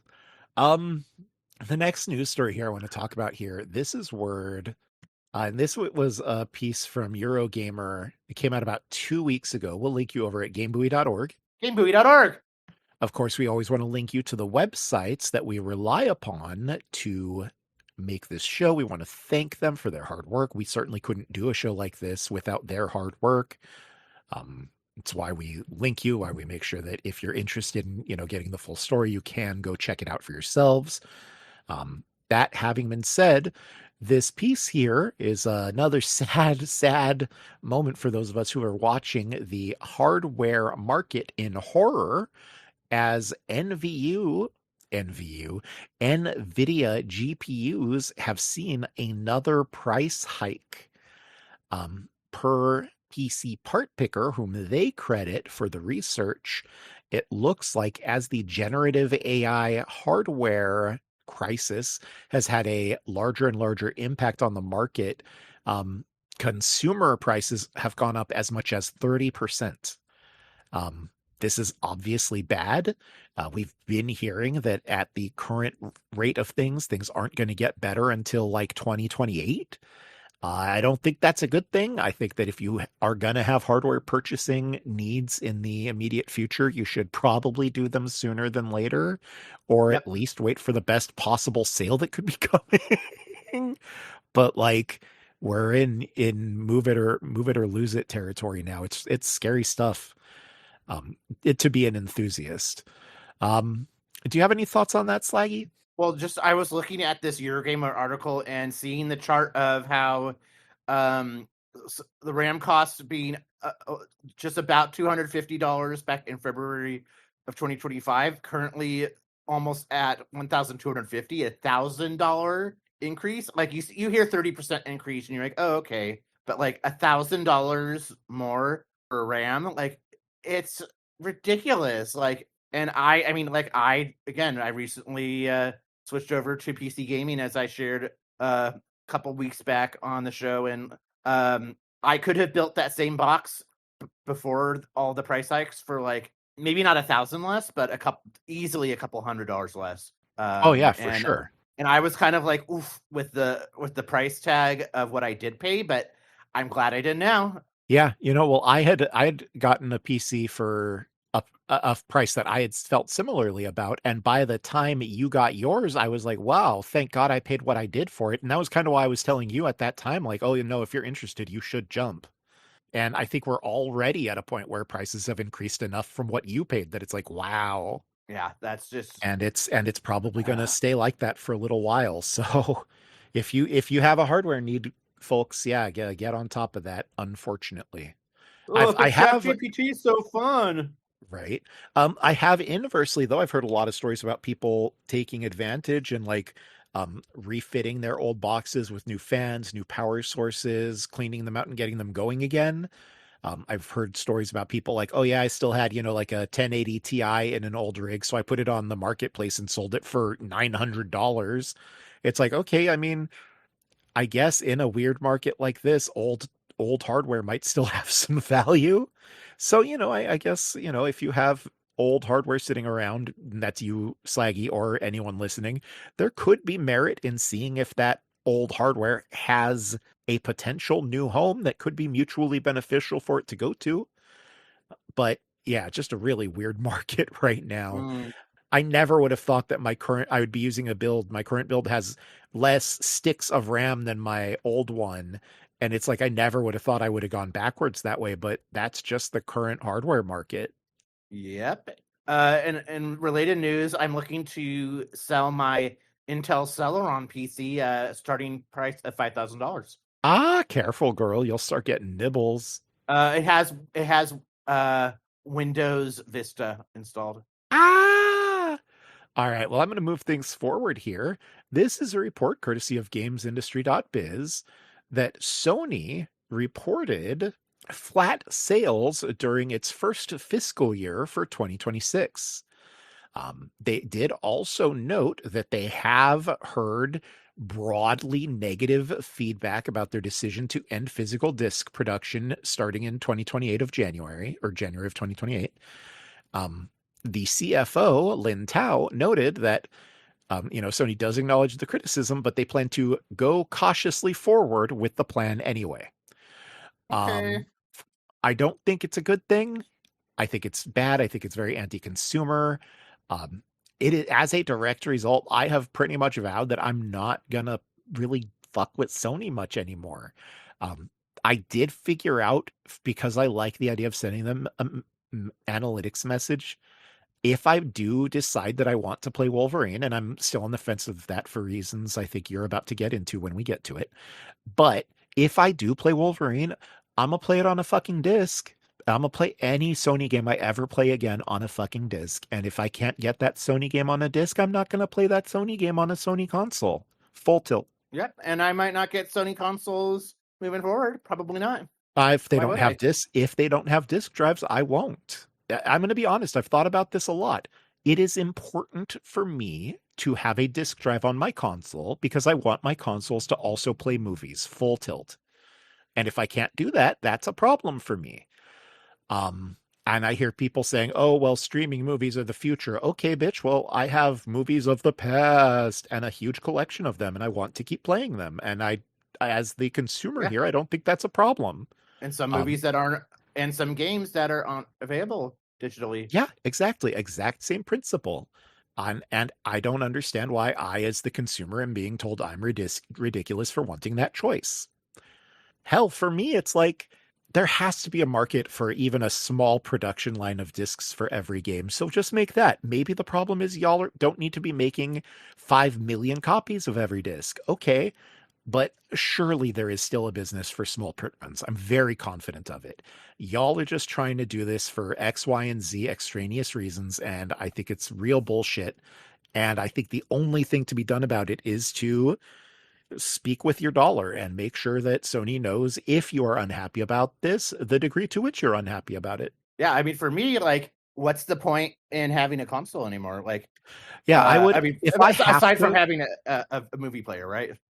Well, exactly, right? Because when I think about consoles and my purchase histories and how many times Sony has wiped the slate clean and I've had to start from scratch, and I've never had to do that with Steam or on my PC. Instead, all of my PC collections have come along with me across years and years. So I'm not inclined to stick with Sony if they're going to get rid of discs and I can't even use the console the main way that I like to use consoles in my home. I might as well stick with Steam and the PC platform that has served me directly much better across the decades. Full tilt. Damn, classic Buoy era us would be shocked at what we're saying right now, Yeah, but also at absolutely everything. would. Absolutely would. But, we had been kind of worried about, losses of digital rights ownership type stuff. We didn't talk about it here because it's not really on the purview of this show, but I just read about this thing where someone had bought the Lord of the Rings movies on Amazon and then they no longer had access because Amazon was like, "Oh yeah, we don't have the rights to those on our store platform anymore." And the guy was like, "Okay, then can I have a refund because I bought them?" And the other guy was like, "Nope, you bought a license to them while we had them. We don't have them anymore. You don't get your money back." It's like, Ew. yeah, right. So, I mean, for real, like this stuff isn't just theoretical. The stuff that we talk about with like stop killing games and about, the importance of physical copies, this stuff is not theoretical. It just hasn't happened to you or me individually yet. But like it is already happening to folks out there. And the best defense we have will hopefully eventually be robust consumer protections and a regulated digital market that serves us and protects us. That is unlikely to happen in the present moment. So the next best thing we can do is get physical copies of stuff wherever possible. Absolutely. And Anyway.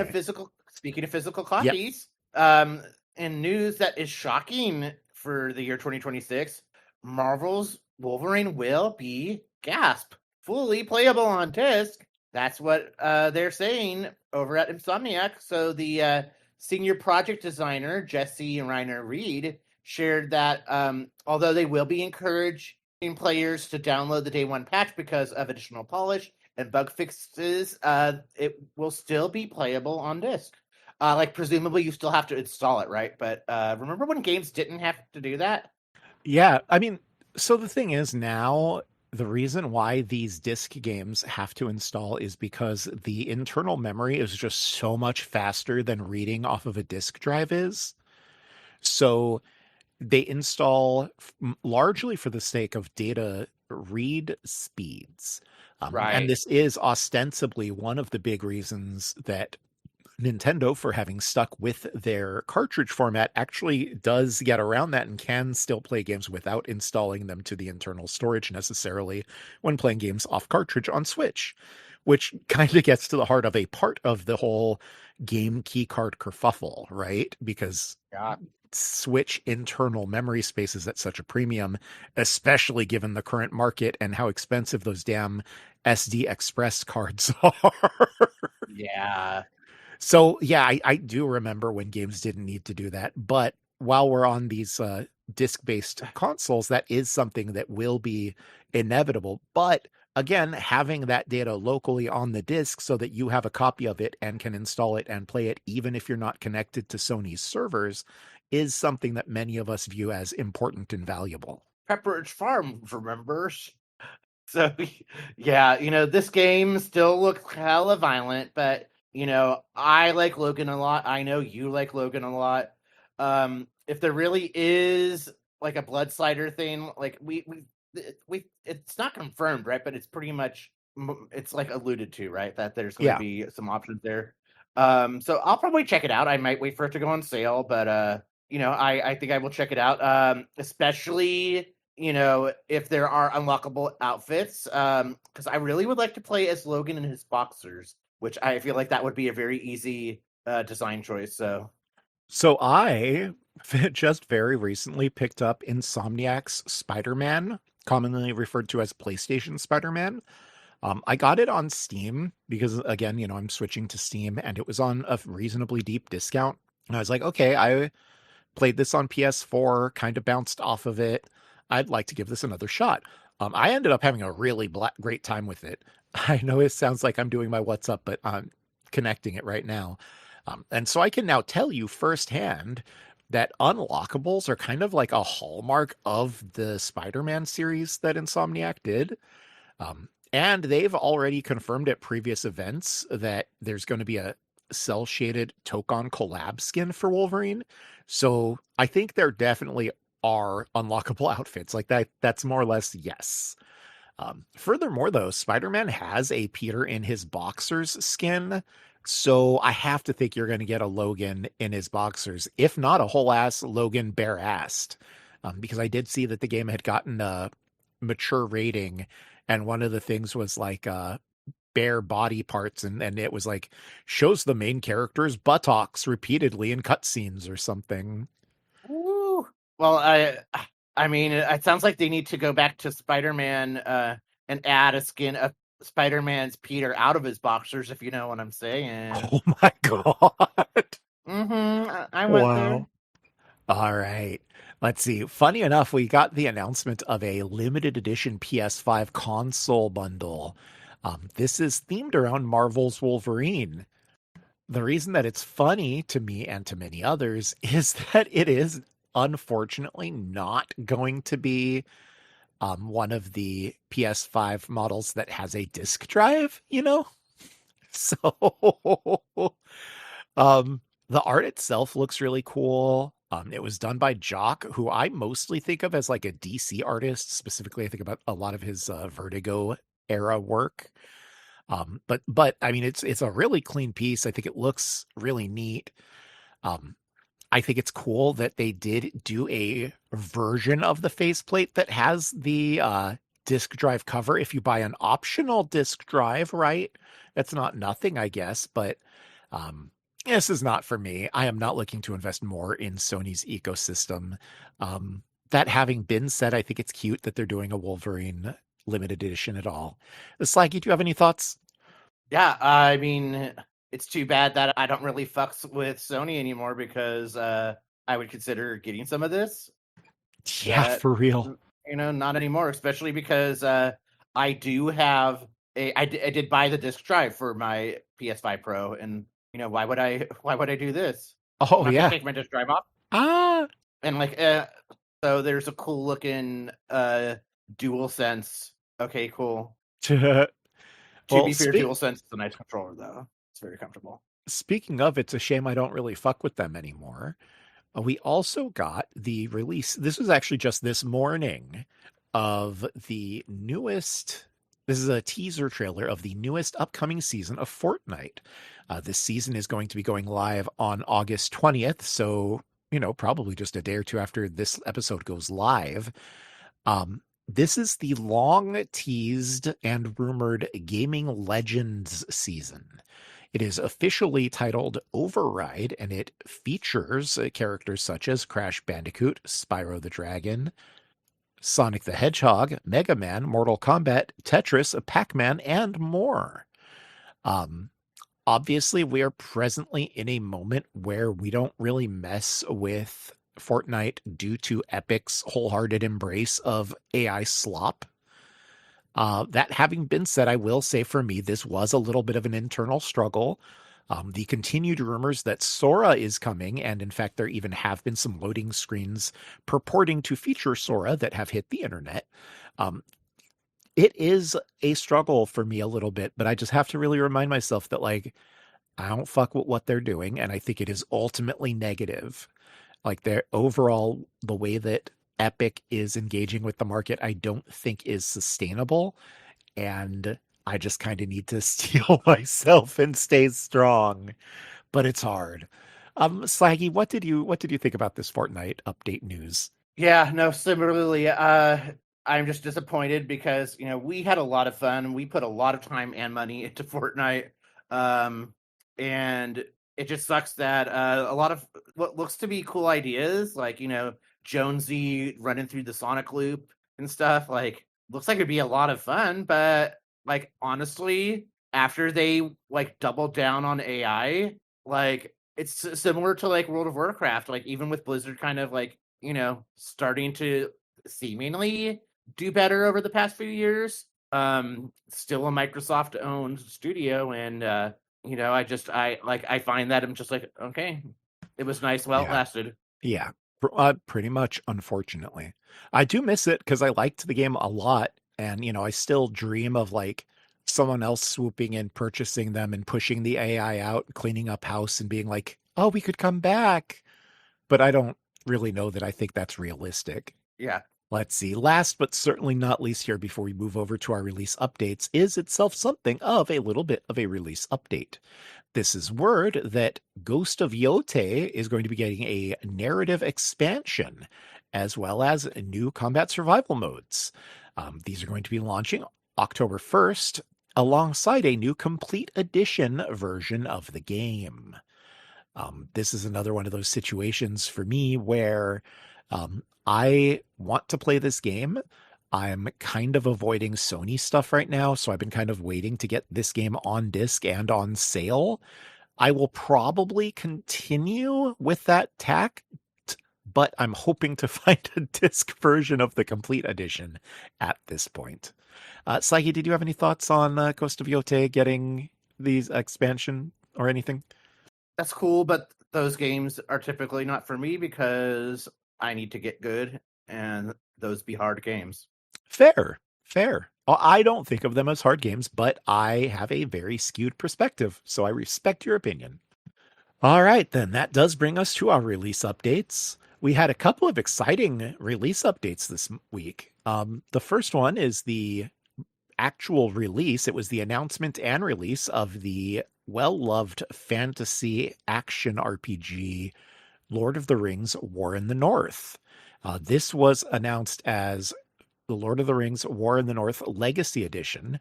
It is available on PS5, Xbox, Switch, and PC. Now, we also got word that Suikoden Starleap released in Japan on August 7th.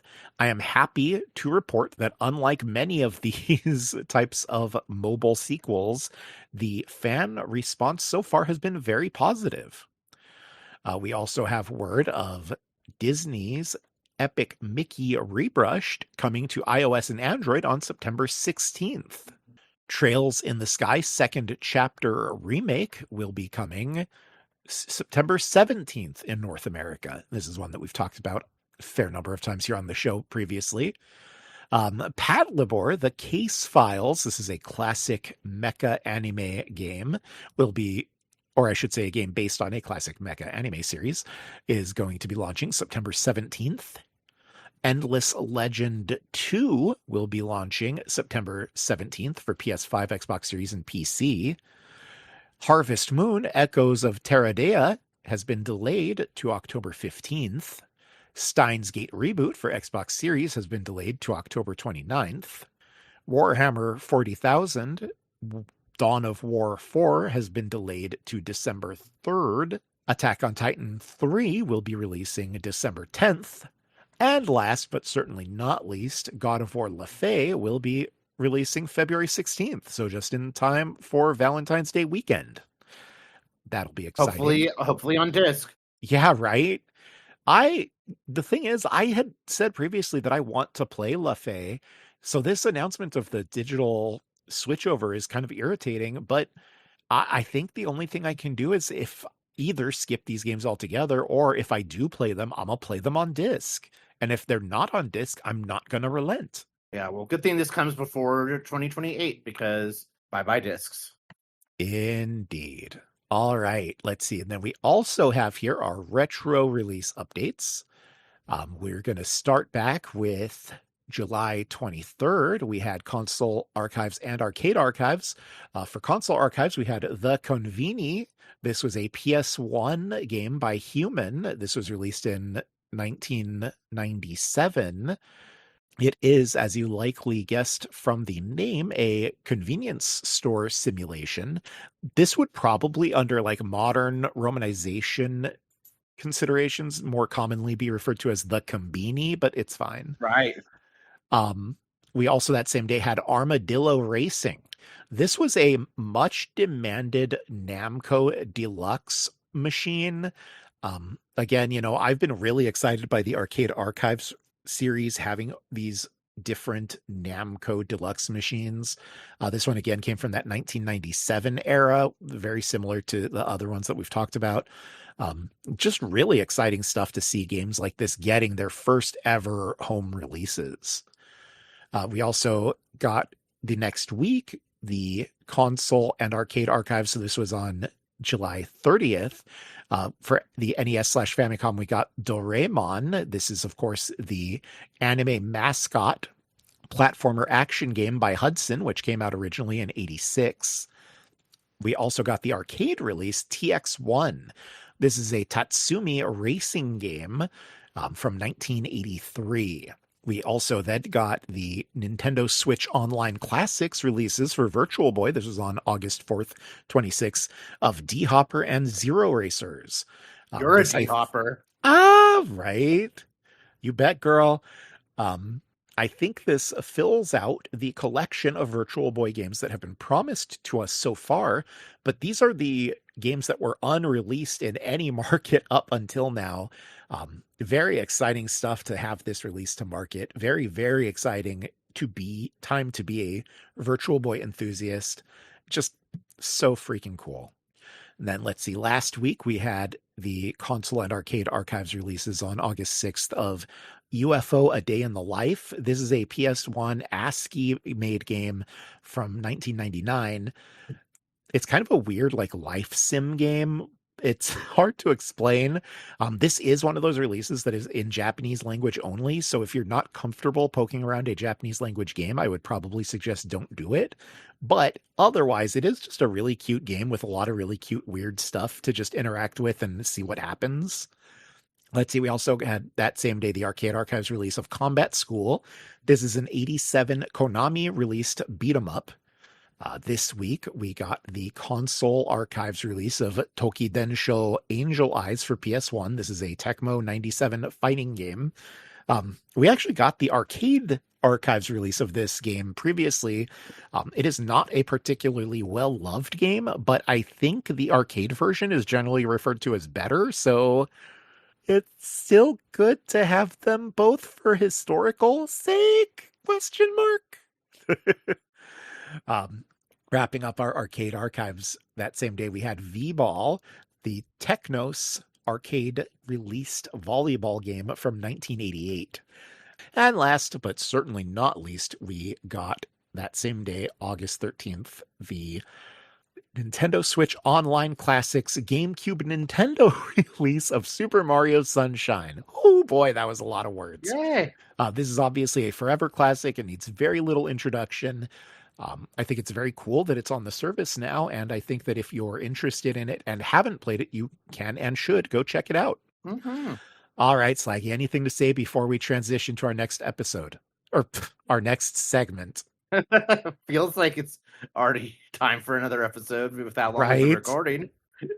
No, I think we better go line up for the club, but girl, I hope the bathroom line's not too long. Ah, right. Culture Club.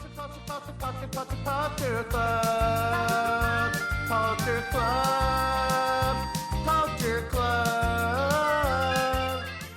All right, so Pokemon Pokopia is officially the second best-selling game on Switch after the launch of the first part of the expansion pass with the Bubbly Basin region. So it has hit over 5 million sales. Keeping in mind that this game only came out 5 months ago. Oh shit, this doing numbers. This is really exciting. You know, I am certain that Nintendo is paying attention to the fact that this game is selling like hotcakes, as if we were all Alolan Raichu. You know, it's well deserved. We've talked about how this is a GOTY contender for sure, and has a bright future ahead of it. I don't know if you've checked it out yet, but for me, this is a great reminder that I do need to check out the expansion pass because, you know, the only bubbly basin I've experienced recently is when I farted in the bathtub. You nasty.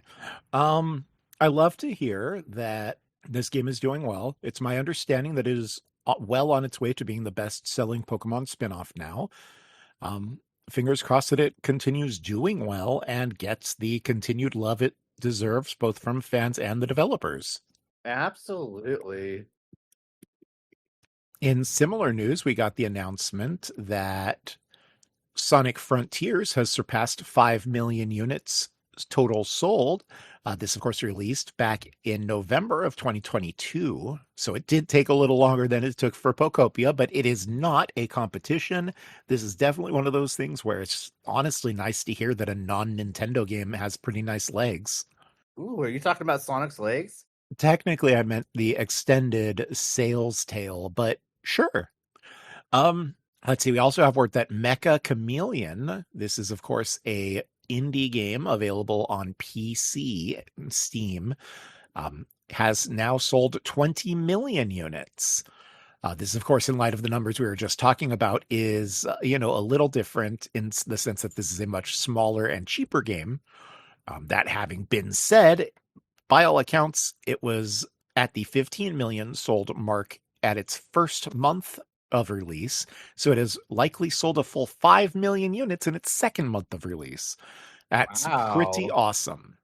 Mecha Chameleon. Right. There was a little kerfuffle when I guess there was about a day's worth where there was some user-made maps that had malware in them that Oh unfortunately they no. used this game to Trojan them in. But it is my understanding since then that they've really locked down how that happened so that it couldn't happen again. So fingers crossed that people keep enjoying and playing the game, and let the developers continue supporting it and having a good time. Yeah. Let's see, we got a statement from the director of Game Freak's Beast of Reincarnation. This is Furushima Kota-san. He spoke to 4Gamer about how the game is being received. He said, "I honestly feel there are still areas in the game that require our sincere attention. I'm truly sorry that parts of the game haven't provided a sufficiently enjoyable experience." That having been said, I personally know quite a few people who think of the game as flawed but fun, and that it does have a lot to offer. Slaggy, you had been saying for a while you were interested in this one. Have you dipped in on it yet? I honestly forgot that it was out already, and I'm just a little bummed because I did worry that it looked a little rough around the edges and that maybe it could have used a little more time in the oven. So I'm sad to hear that, and I hope that it doesn't deter Game Freak from experimenting in the future. I may wait until they patch it up a little bit, and then I'll probably give it a chance later on. Excellent. All right. Well, then, let's see. We also have here, this is word from Take-Two CEOs Strauss Zelnick, and we talk about him from time to time when he's talking about issues like this. And he basically told, as CEO, he was telling the investors, he doesn't think that the problems with the hardware market are going to negatively impact Grand Theft Auto 6 necessarily, but that it is going to impact basically the entire rest of the market. Yeah. And honestly, I think I do agree with that. Like, they are like the one series where, people are going to pay whatever it costs for the GTA experience. But that is just not true for most games. So I think that's interesting, and I think it'll be interesting to see how things play out in the long term. I also think it's interesting that analysts and journalists alike are really continuing to put the responsibility for these price increases at the foot of AI where it belongs, because I think it's important that people understand that these things aren't in a vacuum, and this whole AI thing is coming at the cost of consumer tech, among many other things. That's like the through line of this episode. Nothing in a vacuum. Yep. So this Speaking next of, one, yeah. This next one, normally would have been a so controversial news story, but there's a reason why it's Culture Club instead. So we have word that Twitch has updated its account settings so that you can opt out of AI training. Now that's so nice. This comes from Aftermath. We love what they do, of course. So before I even talk about the meat of this story, like, first of all, we've obviously had plenty to say about generative AI and, its detrimental effects on not only the environment, but, the decline in cognitive functioning of those who are over reliant on it. But in all seriousness, I fucking hate opt out bullshit. Like, anything that tends to be opt out should only be opt in instead. But like, I get why they do it. If it was opt in, nobody would opt in. But at least with opt out, they can like use the data of a bunch of people who weren't aware of it, right? So where this becomes a culture club story, and which is kind of neat in my opinion, is that although Twitch does not label which streams are and aren't using AI, that a lot of streamers are choosing to take this upon themselves and label their streams with tags such as AI opted out, no Gen AI, no AI. I think this is really cool, and I actually noticed this on Twitch. I went on to watch a Mutual's stream. They were doing the Final Fantasy 14 summer event, and for the gay unicorn you wanted mounts that you owls of could it, yeah.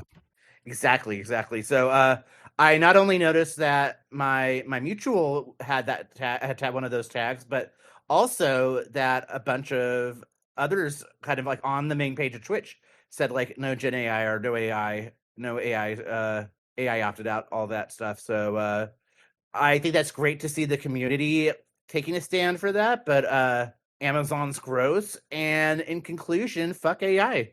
Yeah. So I have And been watching a lot of, oh, please continue.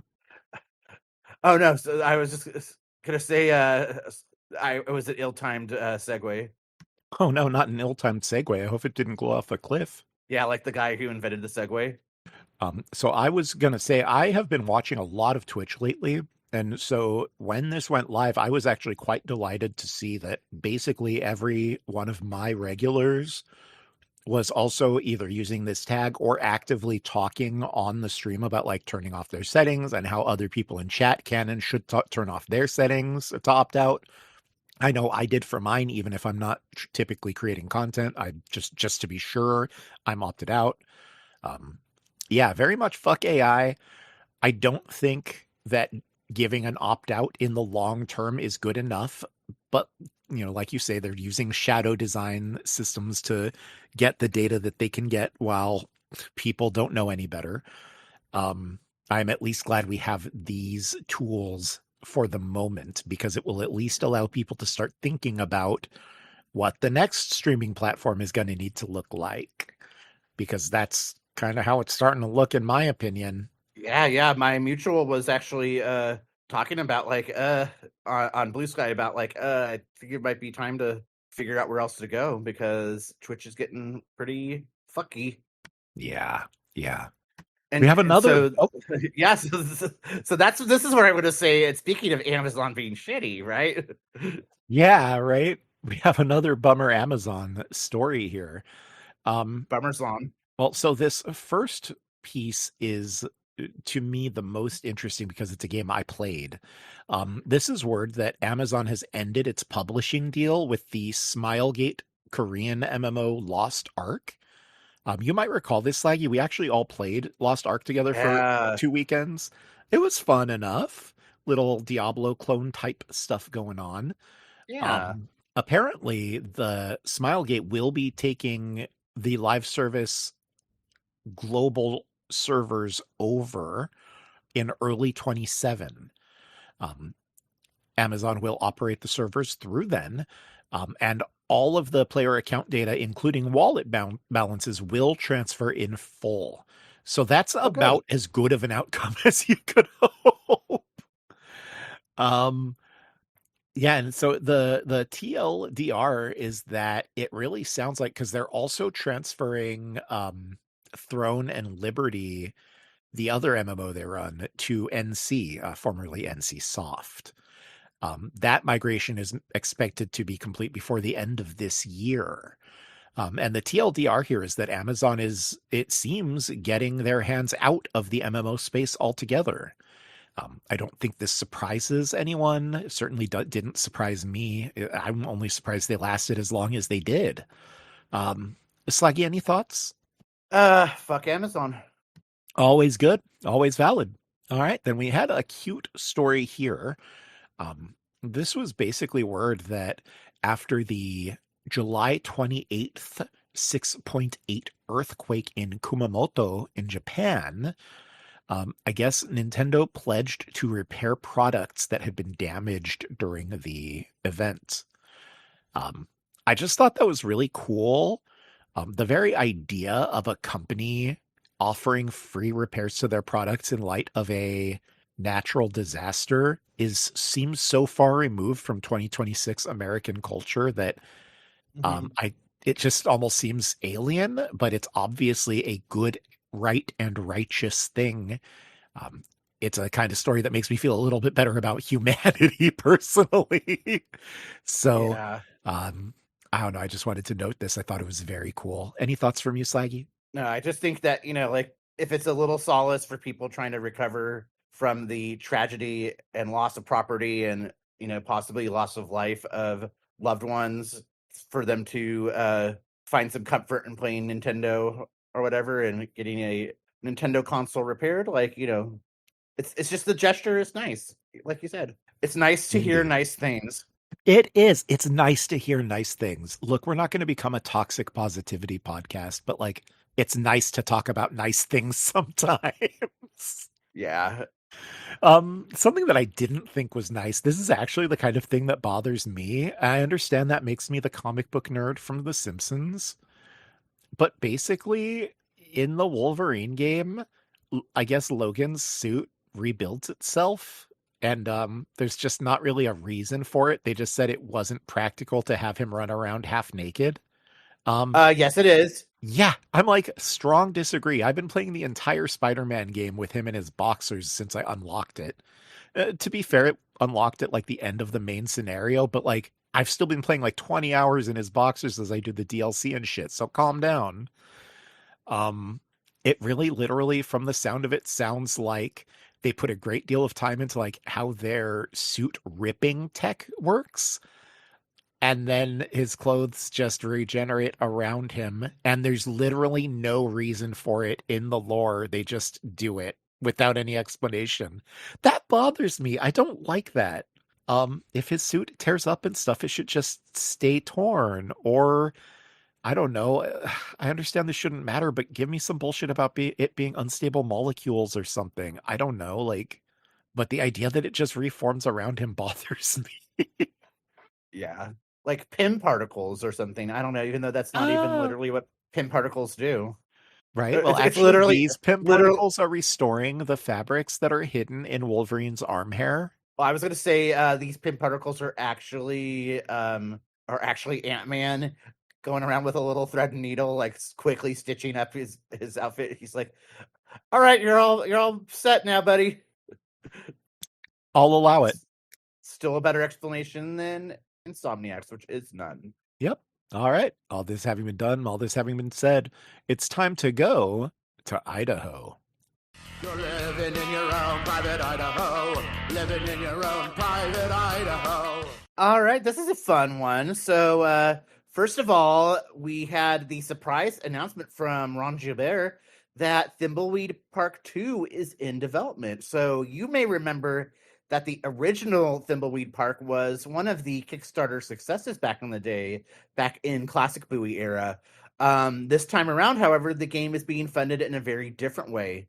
So back in January, and I think did we even talk about this on the show?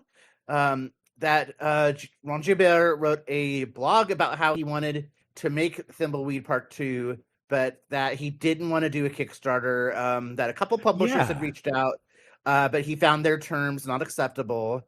So then he got connected to a friend of a friend who said, "Hey, I'm super rich and I want to fund this game."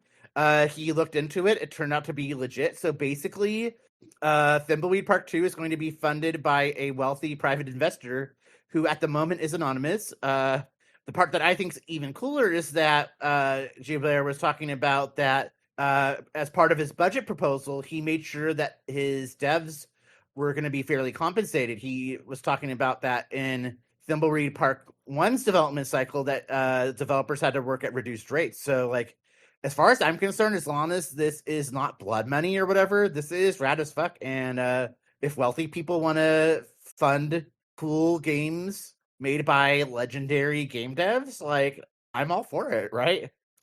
Yeah, I'm really curious who the investor is, but I mean, I want to play it really bad because I like Thimbleweed Park and I like what Ron Gilbert is doing. So, you know, You're concerned I that it hope might be it's bad money. yeah, honestly, I'm worried about like, what if it's Elon Musk? I mean, I don't really know how Ron Gilbert politically leans, but I would hope that would not be the case. Yeah, that's why I Yeah, said as long as it's not blood money. yeah, I guess that would be covered there. For me, it's hard for me to, I have hit that point in my life now where it's hard for me to be cautiously optimistic when I know there's someone keeping a secret. That's all. Yeah. I mean, and hopefully the anonymity is just because like they don't want who it is doesn't want it to be overshadowing the excitement of the news.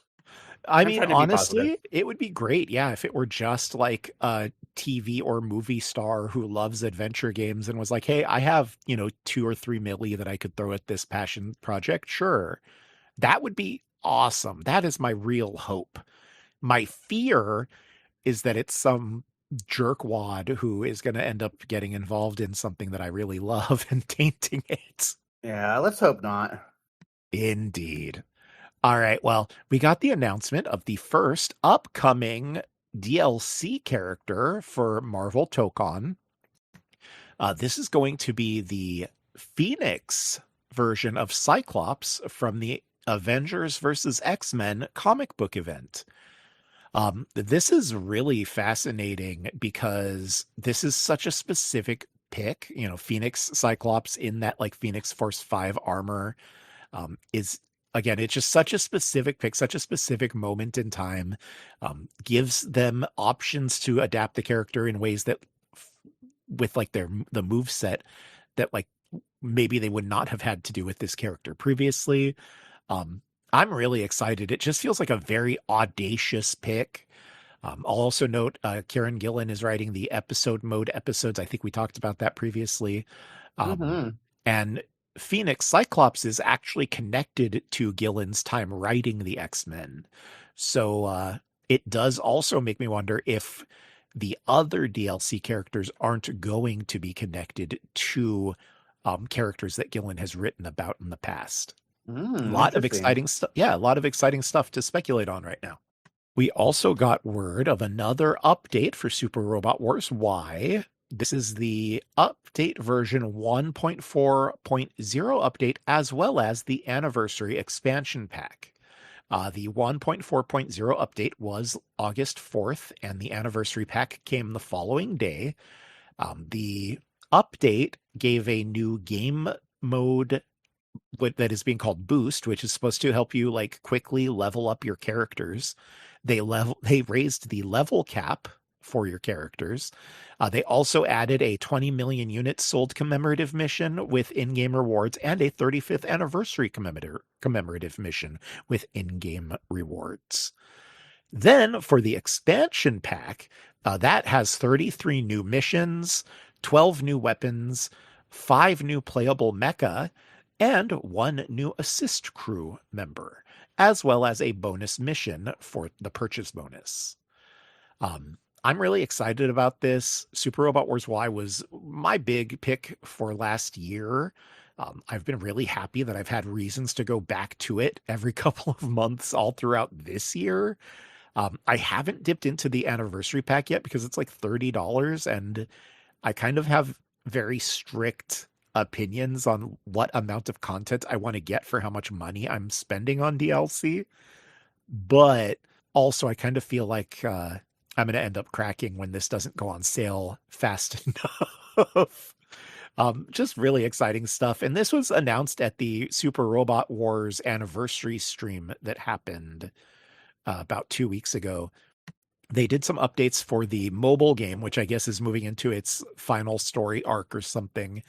And then they announced a remaster of the second game in the Super Robot Wars Z series. This was a PSP game originally.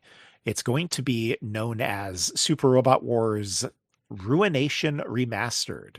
Actually, and it will be known as Super Robot Wars Z2 Ruination Remastered. So them keeping the name is also a positive, right?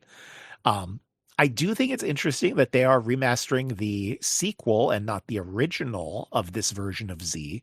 However, it is my understanding that the original version from this specific series, sub-series, I should say, had like a very unique battle system, and that Z2 and then Z3 are both just like very stock standard Super Robot Wars games. So they would port to the modern platform a lot easier and more directly given the current tool set, which makes sense to me.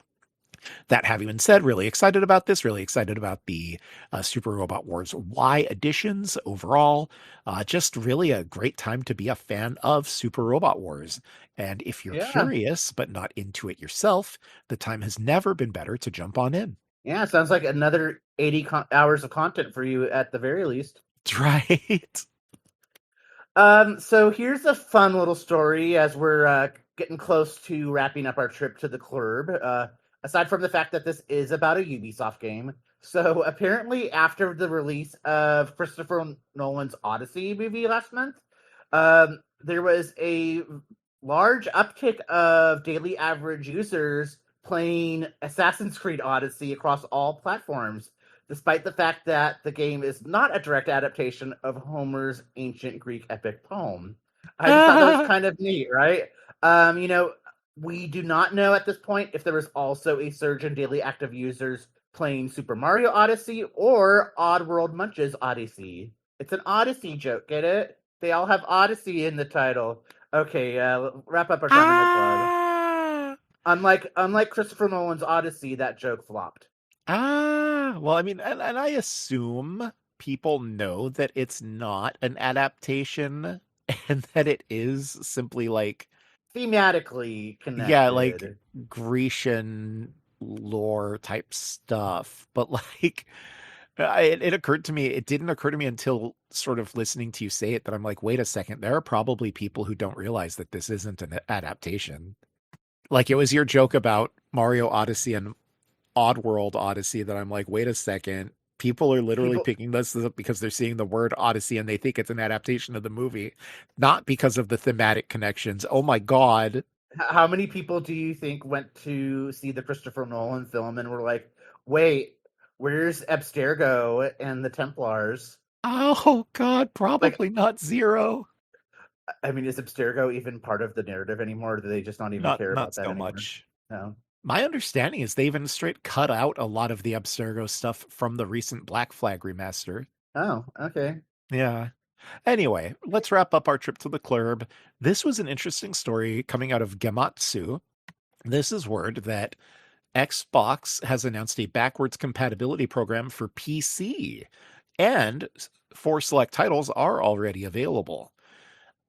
The titles are Blinks, the Time Sweeper, Conquer Live and Reloaded, Crimson Skies, High Road to Revenge, and Fusion Frenzy.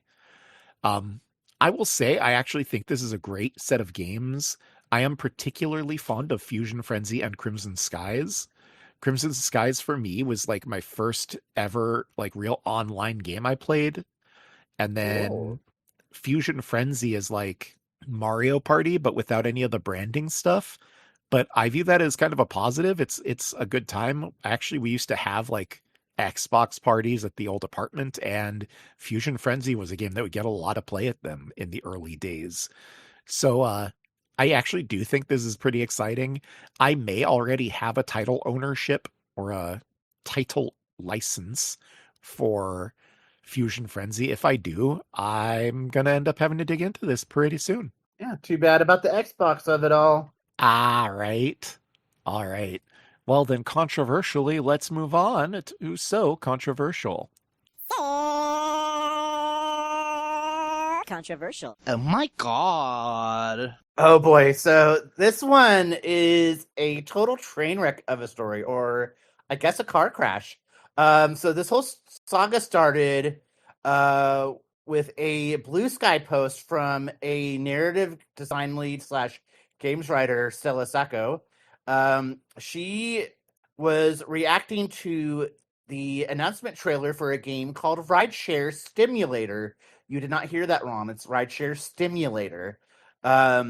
She was talking about how she had been the lead writer on it, but then was replaced by ChatGPT, and that, like, she, to her understanding, they were even using AI voices as well, which obviously gross. But it doesn't stop there. So the publisher, Saber Interactive, put out a statement claiming that ChatGPT was not used to replace writers in the game, that there was an experimental free ride mode that's in the game that does use some AI because, oh, well, it has an infinite number of passengers. And so this mode, requires the use of it. But at this point, they did not have an AI disclaimer up on Steam. And so, Stella was posting about this and talking about how, to her understanding, that this was, forced upon by Saber Interactive and not the developer, the studio developing it.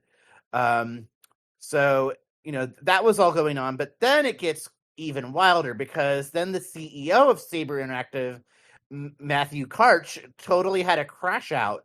My understanding is that this guy also once got in a feud with our very favorite Randy Pitchford, and for once, I actually think I'd probably be on the side of Randy in this one. So, anyways, Matthew Karch was quoted as saying, "Stella who? I had to ask Claude because I have never spoken to her or seen her. We've already said that we are using AI for certain parts of the game and will update the Steam page once we have finalized the feature set. We look at our use of AI in this particular game, which will be a lower price title, as a plus for consumers. As far as Stella is concerned, she was replaced by someone more talented and terminated for a variety of reasons a few months later. From what I can gather, she enjoys controversy even more than I do. I would, frankly, in retrospect, have been happy to replace her with AI.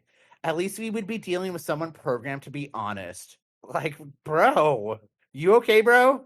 And then after all of that, then Yeah, they that's a added crazy AI way to disclosure to respond. Steam. Yeah.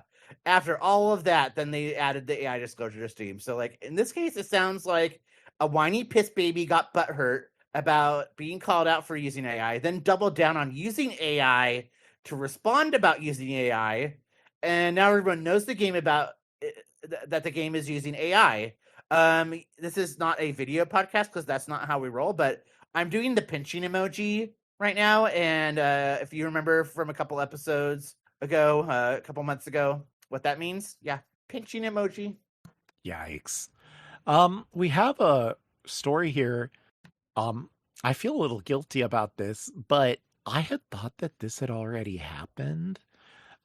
Basically, 2 days before next year's Pokemon Day, 2 days before next year's Pokemon Day, Pokemon Bank is going to be officially ending service. Pokemon Bank, of course, is the app on 3DS that you can use at present to transfer Pokemon from your games into your Pokemon Bank, and then from your Pokemon Bank into the internet cloud surface to get them to Pokemon Home for your current games. What this means in practice is that we all have about, call it 200 days left to rescue all of our old Pokemon from our old games before they are basically locked to the old ecosystems 5 ever. We also got word out of Nintendo that the Nintendo Switch eShop releases of Pokemon Fire Red and Pokemon Leaf Green are going to be getting updated for Pokemon Home compatibility in October, which I know many people had been looking forward to. I know there are in particular, because obviously anything to do with Pokemon is going to get people up in arms. I guess there are some Pokemon that are going to be unobtainable in the modern games as of this Pokemon Bank shutdown. Like they can, I guess, only be caught in specific games with specific circumstances that don't exist yet. We will, of course, link you. Games Radar ran an article on the specific Pokemon. We'll link you over at GameBuoy.org. GameBuoy.org. But looking at the time, I really would like to continue moving us forward rather than falling into the minutiae of Pokemon Bank. Who's that Pokemon? It's Spinda. It is Spinda. And speaking of pandas, remember Myths of Pandaria? That was a great expansion. Nice segue. Honestly. So Blizzard made gaming news recently for taking away a rare mount that drops in a mythic raid due to people being involved in real money transactions. So you may think that sounds fair, right? Why is this so controversial?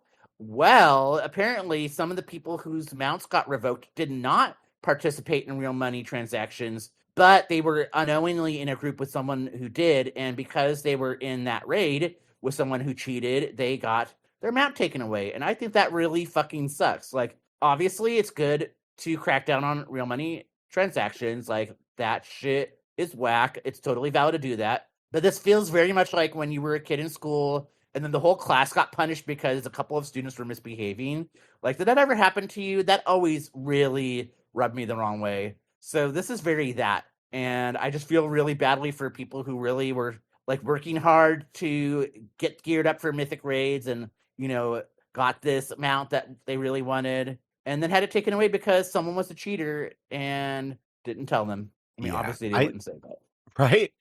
I think this really sucks because in a very real way, you can see very clearly how multiple players who did nothing wrong got punished. And I just think that's incorrect. Obviously, the guy who did the RMT, the real money transactions, it's a good thing that that individual got punished. I do think that. But everyone that was playing with him, that seems in excess and inappropriate. And honestly, like for me, if this happened to me and I got punished because someone I was playing with had been doing real money transactions and not telling me, I'd be so effing mad I'd be kind of mad at my friend, but I'd be mostly mad at them for punishing me for something I didn't even effing do. Like, I think back to when I did play WoW and one of our IRL good Judies was doing real money transactions. And I remember being like shocked that they were doing it, but like, I didn't like that. It had nothing to do with us that they bought gold. And I'm not really sure why we, for playing with them, should be punished. And I'm thinking about it through that lens, even still, like these other players shouldn't have been punished. I think that was a real bad call from Blizzard. And I think if that happened to me, I'd be like, fuck this game. Yeah. Anyway, continuing the ball moving forward, we had another controversy, and it has died down a little bit, but not without some major consequence. Tokon finally came out. This was a game we've been real excited about here on the show. We're going to talk about it a little bit during our What's Up because we have been playing it in some contexts between the two of us. That having been said, when the game first launched on PC, it apparently launched with a lot of technical issues. When I first played the beta, back when it was in beta since our last episode, I think that was on like the 24th of July or something. The beta, the episode was like the 19th. The beta had on PC a fair number of issues at that time where like I would open it up and my computer would chug for about 90 seconds. Um, all of that was fixed from the official release for me on day one. So I had thought that the retail release of Tokon had fixed all the PC issues. But then after the first couple of days were passing, it was clear from people talking in the community that actually there were still quite a few issues with at least one major fighting game YouTuber, Maximilian Dude. He uninstalled the game on Steam during a live stream quite dramatically, dedicating himself to only playing the game on PlayStation in the future because this PC performance is so bad. Um, I don't understand why some people with way better computers than me are having stuttering and system problems, and I was running it perfectly well. But fortunately, there has been a patch since then. It took just after that first weekend. My recollection is that the patch went up on like the following Tuesday or something. It did fix issues for a lot of people. I've still seen some people complaining online about some issues, but I have not had any. I've connected with multiple other people and have had matches. My issues have been, or my performance has been very smooth. I haven't had any of the issues folks talk about. I do still do my best. Like, I do believe that these issues are real. I don't think it's just like bad press or a bot way or a bot farm, giving them bad attention or whatever. But I'm still having a blast, and I see people exclusively talking about the version as busted and not worth it and bad. And I'm like, I'm sorry for people who are having that experience, but it just doesn't track to mine at all, especially the final release. Like, I've put like 25 hours into it already, and I've never had any crashes. I've never had any like major performance issues. It's been rock solid for me. Oh, that's good. That It having sucks been for people said, it doesn't. Yeah. well, yeah, and I was going to say that having been said, it does suck for the people who are having negative experiences. And apparently, according to analysts, including Alinea's head of market analysis, Reese Elliott, they're estimating that the game sold nearly 500,000, but with a better PC port and stream reviews, they believe that number would have been closer to 1,000,000. Damn. And this is something I've been hearing a lot of online, is that basically people are waiting to get the game until it's quote unquote fixed, or if it will be fixed. Definitely a really sad situation for me, because for me, I'm like, this is one of the coolest, most accessible fighting games I've played in years. I think it's really wonderful. I think everyone who's interested in the style and characters should check it out. But again, there is a little bit of like, well, if I don't know for sure it's going to work on your PC, I don't want you to waste the money. Although I guess with refunds on the Steam store, that's not that big of a concern. But all the same, still, I just wish it would work better for everyone, and then we could just be having a better conversation about it being a million seller type of situation. Yeah.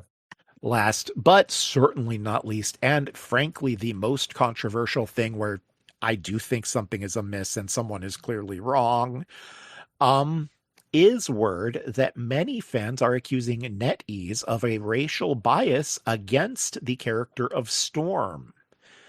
This is specifically in regard to a controversy about the summer skins events that they have been doing. It is worth noting that NetEase has promised to address the issues that have been identified and to do better on these things, but they are saying harassment is not acceptable. I am going to broadly agree with that statement, but then I want to dig a little deeper.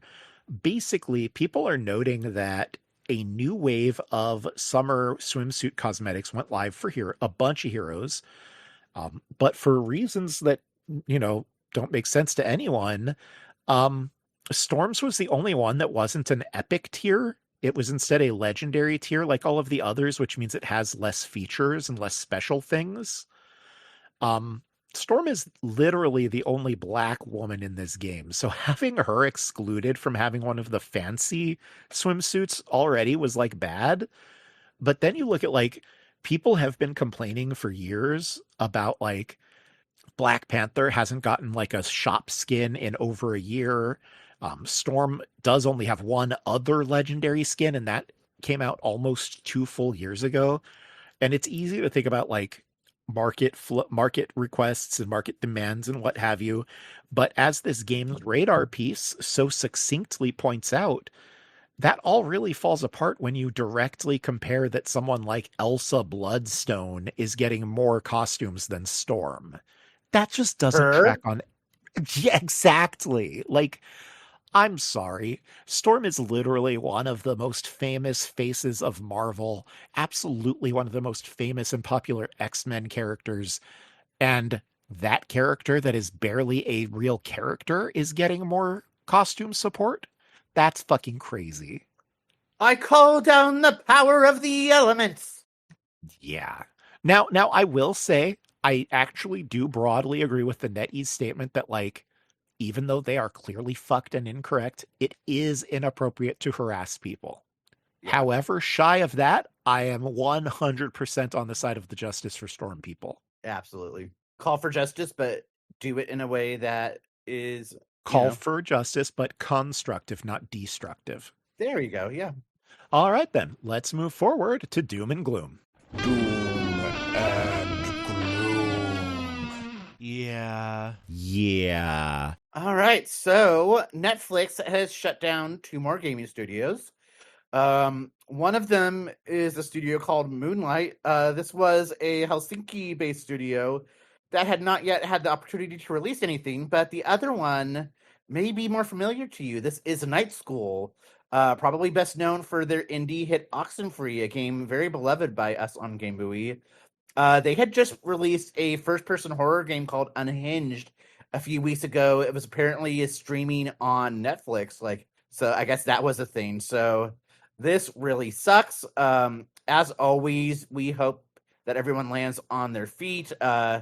In particular, like I said, Oxenfree, it has this very special place in my heart. So we always hope everyone lands on their feet. But Night School, I'm really hoping that someone scoops them up and gives them a good home. And honestly, fuck Netflix. I'm at the point where I only subscribe when a new season of the live action One Piece airs. And then eventually they'll put up the One Piece, but otherwise, not even gonna sub any other time. And maybe taking a little page from Luffy, if you catch my drift. Except I want them to Indeed. keep making more One Piece, so I'll probably keep subbing. I'm part of the problem. All right. We also have a very unfortunate word. This is unfortunately the traditional news of the segment that Project Sirius, this was the Witcher multiplayer spinoff, has been hit by layoffs of at least 9 workers, with another 9 otherwise impacted. I think this is very unfortunate. I think it really sucks. We talk all the time about how this industry is continuing to treat its human resources as expendable when it's literally the humans are what we're doing any of the things any of us do for in the first place. So I've always of the opinion that treating humans as expendable is almost always counter to whatever your real goal likely is. I just think this is really shitty. I really hope everyone negatively impacted finds a better home, lands on their feet, and is able to continue running forward towards brighter futures. Yeah. Likewise, we have word here that Supermassive Games is going to be experiencing layoffs. They've been announced and are expecting up to 75 workers to be announced. This being their 3rd round of layoffs in the last 3 years. I'm a big fan of the sort of like narrative interactive horror movies that Supermassive makes. I often worry about their budgets because they do often work with celebrities and have like celebrity likenesses in their games and stuff. I just really hope things work out for all of these folks as well, because again, I really like their games and they're all very talented folks. And even if they weren't, they still deserve secure employment and a secure home and a secure fucking future. Indeed. We've also got word here that Double Fine Productions is cutting 23 roles. This is due to basically their need to lean up a little bit as they become independent from Xbox. Tim Schafer basically said, only the survival of our studio would ever make us consider such a painful action. And I will say in this specific context, I support Tim Schafer and Double Fine, but I still say fuck Microsoft and fuck Xbox because it was their business choices that left these workers in that position. Yep. Again, my heart and thoughts go out to everyone negatively impacted, and I hope they move on to more gainful employment that is also more secure and treats them better and takes all kinds of shits on Xbox and Microsoft. Mm-hmm. Kind of along the lines of what I was just talking about that Lord of the Rings movie disappearing on Amazon, there was actually a kerfuffle last weekend when the Nintendo Switch version of Aliens Fireteam Elite has disconnected. Basically, this was a cloud version of the fairly popular shooter. Players were informed earlier in the year that the cloud servers were going to be shutting down. And basically, after only 3 years of being available on the market, people who bought this game, some of them at full price, now have it, completely removed from having been anything. They effectively gave money and now have nothing. Obviously people who bought a cloud version to some degree should know that this is a potential future, but it should also, for all of us, be a warning sign when people like Strauss Zelnick, the Take-Two CEO, we were just talking about, he recently suggested that cloud gaming is going to grow a ton over the next 3 years because of the hardware market. And I think about stuff like this when people want me to get more into digital and get more into cloud. It's like, no, the less I have a physical copy of this game, the less secure I'm feeling these days, my guy. Mm-hmm. So I don't know. Something I really like about the DRM free stuff you buy on like GOG or something is that you can literally back it up to like a disk and install it, like back it up to your own disk and then reinstall it. Like I'm starting to Oh my feel like God. there's a need and value for that, right? You can make a floppy copy. Literally, right? I do have a USB stick that has a few installers of games that I recently got from them that I didn't see on other services, or at least were cheaper there. And I'm even thinking now about like even that ability to me is enough of a physical copy. God damn it! Like I ask for so little. I know that it sounds like my opinions are like really trenchant, but like I'm actually willing to be so flexible. It's just that these asshole companies are giving us fucking nothing anymore. Yeah. That's part of why I get mad, man. I've been accused of being a shill my whole damn life for these companies, and now I truly, in my heart of hearts, am not. Like, come on. Anyway, this last one is a major bummer, but basically, one of the people who was left at Doom following the massive layoffs Xbox experienced last month, which we talked about. This was Chris Hayes, and he talked about in a recent interview with the Well Played podcast, basically that he doesn't think the kinds of games that it has been making over the last few years are actually really gonna be viable with the teams the size that they are at Xbox right now. He basically said that Xbox doesn't understand art and that, these games just aren't going to be able to be made with this number of people. And like he specifically says, like it's hard. And then by hard, I mean impossible. So we're going to see. But I think it's very interesting that Microsoft has repeatedly made press announcements about like, oh, this is going to be fine. We have plans, da, da, da, da, da. And all of the humans involved are like, nope, this is going to fail. Brace yourself. This is going to fail. I wonder which one it's going to be. Mm-hmm. Oh, so I'm gonna get on a little bit of a rant here. So I knew for you would. some, This is why I gave you not to say I gave you little for this segment, but I let you open it and I'm letting you close it because I knew it was going to be a big open and a big close. yeah. So first the news part of it. The $55 billion Electronic Arts buyout has officially gone through. It's been finalized. That means it is now fully under the ownership of private investors, including a private equity firm owned by a certain elected official's son-in-law, as well as the Saudi Public Investment Fund, which we've talked about frequently on this show due to the human rights concerns tied to that government. So this notably was a leveraged buyout that involved a $20 billion loan from the investment bank Morgan Stanley.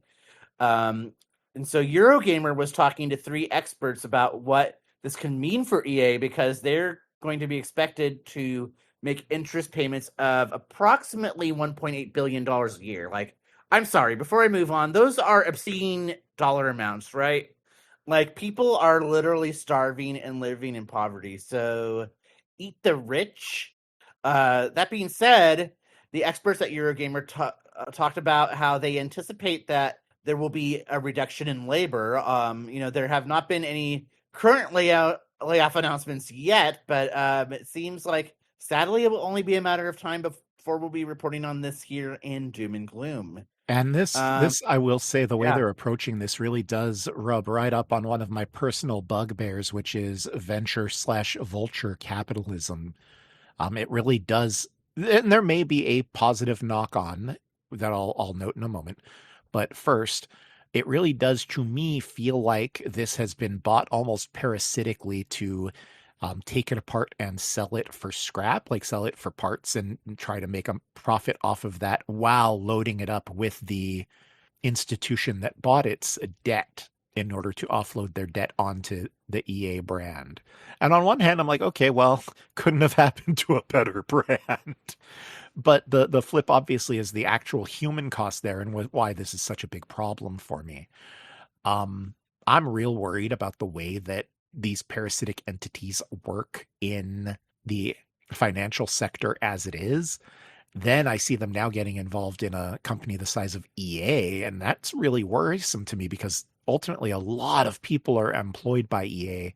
And if this goes the way that these things typically do, my expectation would be that we have a couple of years of EA withering on the vine, and then individual studios get sold off, and then EA isn't an EA anymore.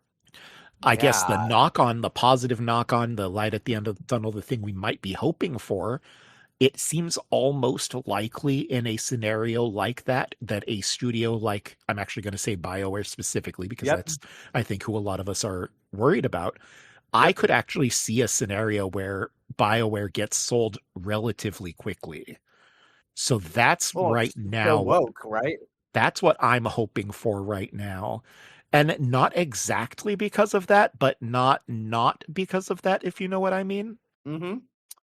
I do feel think bad that for there will be a degree to which, under Yeah. the current owners, they won't fit in the portfolio, but that could be a positive for folks like us. So Yeah.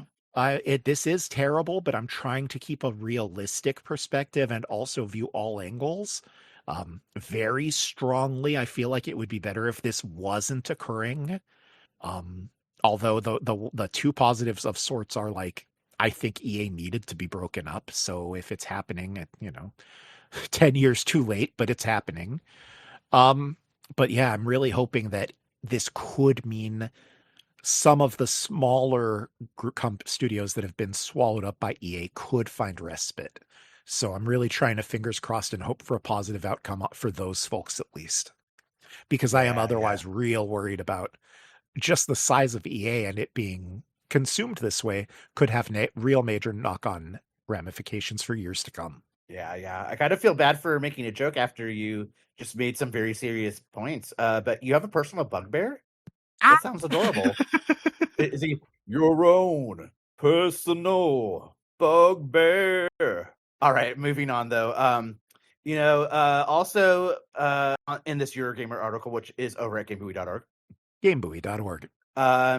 They were talking about how EA is likely to leverage its big money makers, kind of tying into what you were saying, which tends to be their live service games. I'm sure EA Sports is going to be fine. There's actually a whole part of the article talking about like football clubs and stuff. That didn't seem quite relevant here, but there's also an expectation that either some manner of development will be moved to Saudi Arabia, or something about the esports scene there, like, an involvement there. Yeah, so a lot could happen, probably not great. And so this is where the soapbox starts. So like, we've obviously been pretty clear. Oh, sorry, go ahead. Yeah, 'cause The I'm one about thing to I want to rant, so you note, go ahead. no, well, this is in support of what you're saying. I just want to note everything we are saying right now is not about individuals living in these regions. We are talking about government agencies getting financially involved in these spaces. And I just want to be really careful here to note that we are talking about national stuff, but we are not talking about race stuff.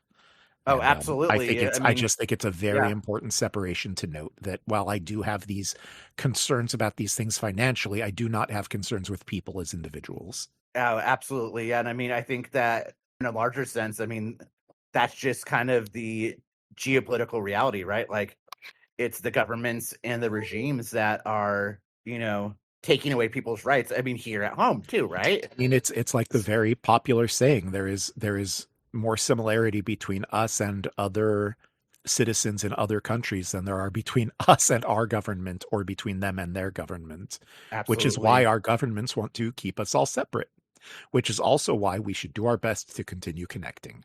I'm sorry, please continue. Isn't that something that the author of Persepolis said, I believe? I believe you're exactly correct. Yes. Yeah. Yeah, an amazing quote. So yeah, so I'm actually really glad that you gave that. I don't want to say disclaimer, but that you gave that framing for that because you know, we when we've been talking about stories like this, we've been pretty clear about the fact that we have been using a language advisory and kind of like tiptoeing around some of the specifics. And I just want to be very clear that that's not because we're trying to avoid controversial topics, but specifically because we, the hosts of the show, are living in a political climate ourselves where our right to free speech is very much at risk, right?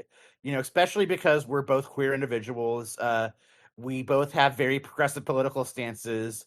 But even if we might kind of like tiptoe around mentioning specific names so that bad actors don't try to, latch onto our show and, scrape transcripts off the internet and, harass us, dox us, whatever, which sounds silly, but I mean, look at being online in 2026. So that being said, even if we do have to be careful with how we talk about it, I think that Captain Spike, that you would agree that it is important, very important, to talk about how these geopolitical aspects in the gaming industry and in gaming's news impact not only us, but the people in other parts of the world, right?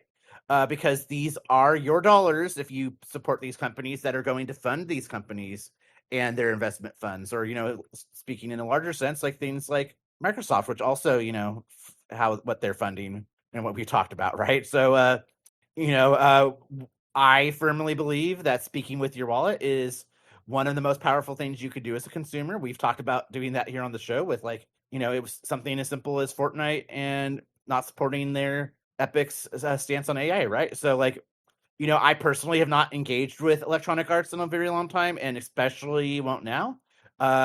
We recognize that you need to make your own choice, and that's why part of our goal here on Game Buoy is to give you information about issues like this so that you can make an informed decision for yourself.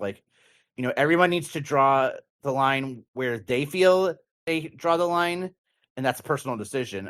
For me, human rights are non-negotiable. And even if it doesn't seem to have an impact domestically, it kind of does, because when oppressive regimes are able to keep oppressing people, and again, coming back to what you're saying, it's the people in these countries and in these parts of the world that are suffering, and that's what we don't stand for.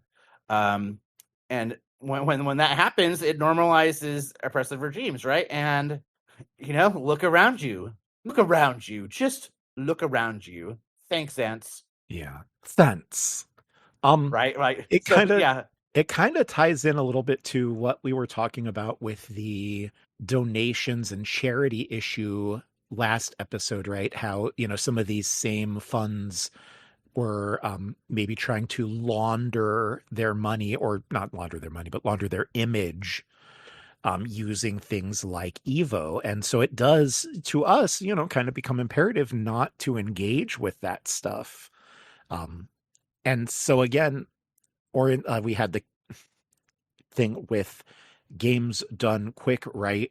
And they had the the donation kerfuffle, and Yeah, people were all up in arms. But it's important that we keep our eye on the ball. And in this case, the ball is that the oppressive regime is trying to launder their image by throwing relative pennies at charity, or in this case, by becoming involved in the purchase of video game funds.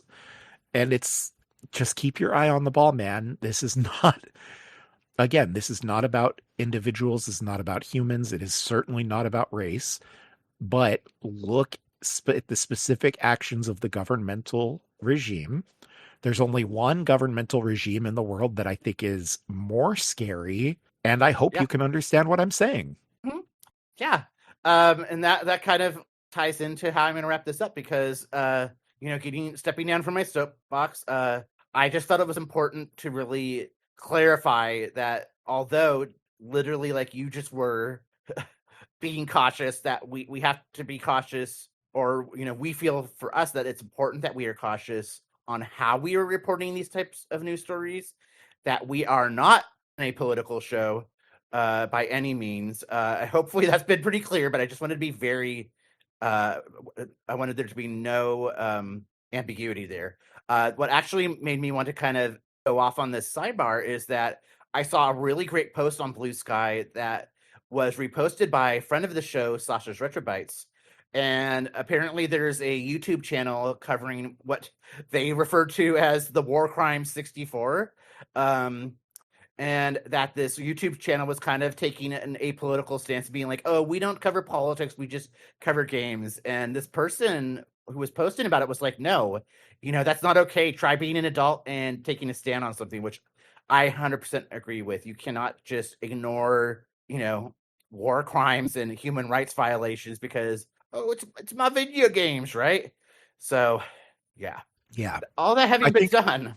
As I've said several times since the revival, one of the things that I think is really important in this present moment is, while it is true that we are all engaging with this luxury entertainment, because games are fundamentally games, they're toys, come on, they're electronic fancy toys, but they're toys nonetheless. You're a child's plaything. Yeah, right. Well, but it ultimately is kind of that. Now, I am personally of the belief that as long as we're moving through the world in a constructive way that is additive to the world around us, it is perfectly fine if we dick off in our personal time playing with electronic toys. But that's why that is exactly why it is so important to me that when there's something like this, that I really strongly believe, for example, things like the specific government we're talking about with concern here is responsible for murdering journalists, for example. I just think it's important that we stand on that. And when we think we see them doing something like laundering their image in our spaces, I think it's important we talk on that. And experientially, I'll say one of the reasons I think it's important we talk on that is that I wish I had talked more about Gamergate when that was happening. I did not talk a lot about that stuff with my extended family, with my extended friends group. And then when some of these same personalities came out into the larger political space, for me, these were already known bad actors that I was not even I was practically not even seeing them because they were invisible to me, because I knew they were bad actors that were being taken seriously by people I knew, that I had to be like, no, this is not the business. This person only sounds like they know what they're talking about. I promise you they don't. I specifically remember someone that we used to associate with and talking about a certain person saying, oh, I just think they're neat. Basically, Marge Simpson in it. Anyway. Yeah. And I had experiences like that at my old workplace with one of those personalities. And it was a good person, but just who wasn't very online, so they had no idea about this whole history. And so I mean, that's why now it's like, okay, that was the mistake I made in the past. I saw something bad and I didn't name it. Now, if I see something, I need to name it. And that's so I see this and I see the reputation laundering being attempted, and I just think it's important because again, it's just like the War Crimes 64 and Palmer Luckey trying to sell his N64 clone, or like his Game Boy clone that's made with real drone medals used in war or whatever. It's like, that's disgusting. Fuck you, dude. Yeah. And so, yeah, no, I agree. Be an adult, stand on top, stand on business, stand on what you mean, be a real person, and enjoy playing games all you want. I don't care if you play 20 hours of games in a single weekend. Truly, In a single I day. would right? Honestly, as long as you're taking care of you, you're taking care of your family, you're taking care of business. I do not care. Play your games and be devoted to them and care about them and be special interest. Hell, I we do. are. Yeah, right. Exactly. Literally, we've been talking about this for literal hours upon hours. Just also remember that we are adults moving through the world. And again, like all of the things that we thought about adults when we were kids about being responsible for the current state of the world, all that shit is still true. And if you feel like you're failing it, maybe it's because you're failing it and need to make some adjustments. And I'll also note that when I say you're failing it, it doesn't mean you're a bad person. It just means you need to adjust some stuff. That for me is actually one of the reasons I like very challenging games, because it makes me get a little more comfortable with failure. And then when I fail at things in my life otherwise, it's like, okay, this isn't so bad. I'm going to keep living. I'm going to keep surviving. I just Dark Souls did. Ah, right. Exactly. Exactly. Yeah, anyway, so, I'll get off my I- soapbox as well, but yeah. I just had to really sort of put the pin in that. For sure. And I feel like maybe one of these days, maybe if things get a little better politically here, we might have a very, very serious after school special game. But we were like, how did we get here? And just really go into this, and because it is a can of worms, and it is, and we even have some interesting perspectives on some of these things. Yeah.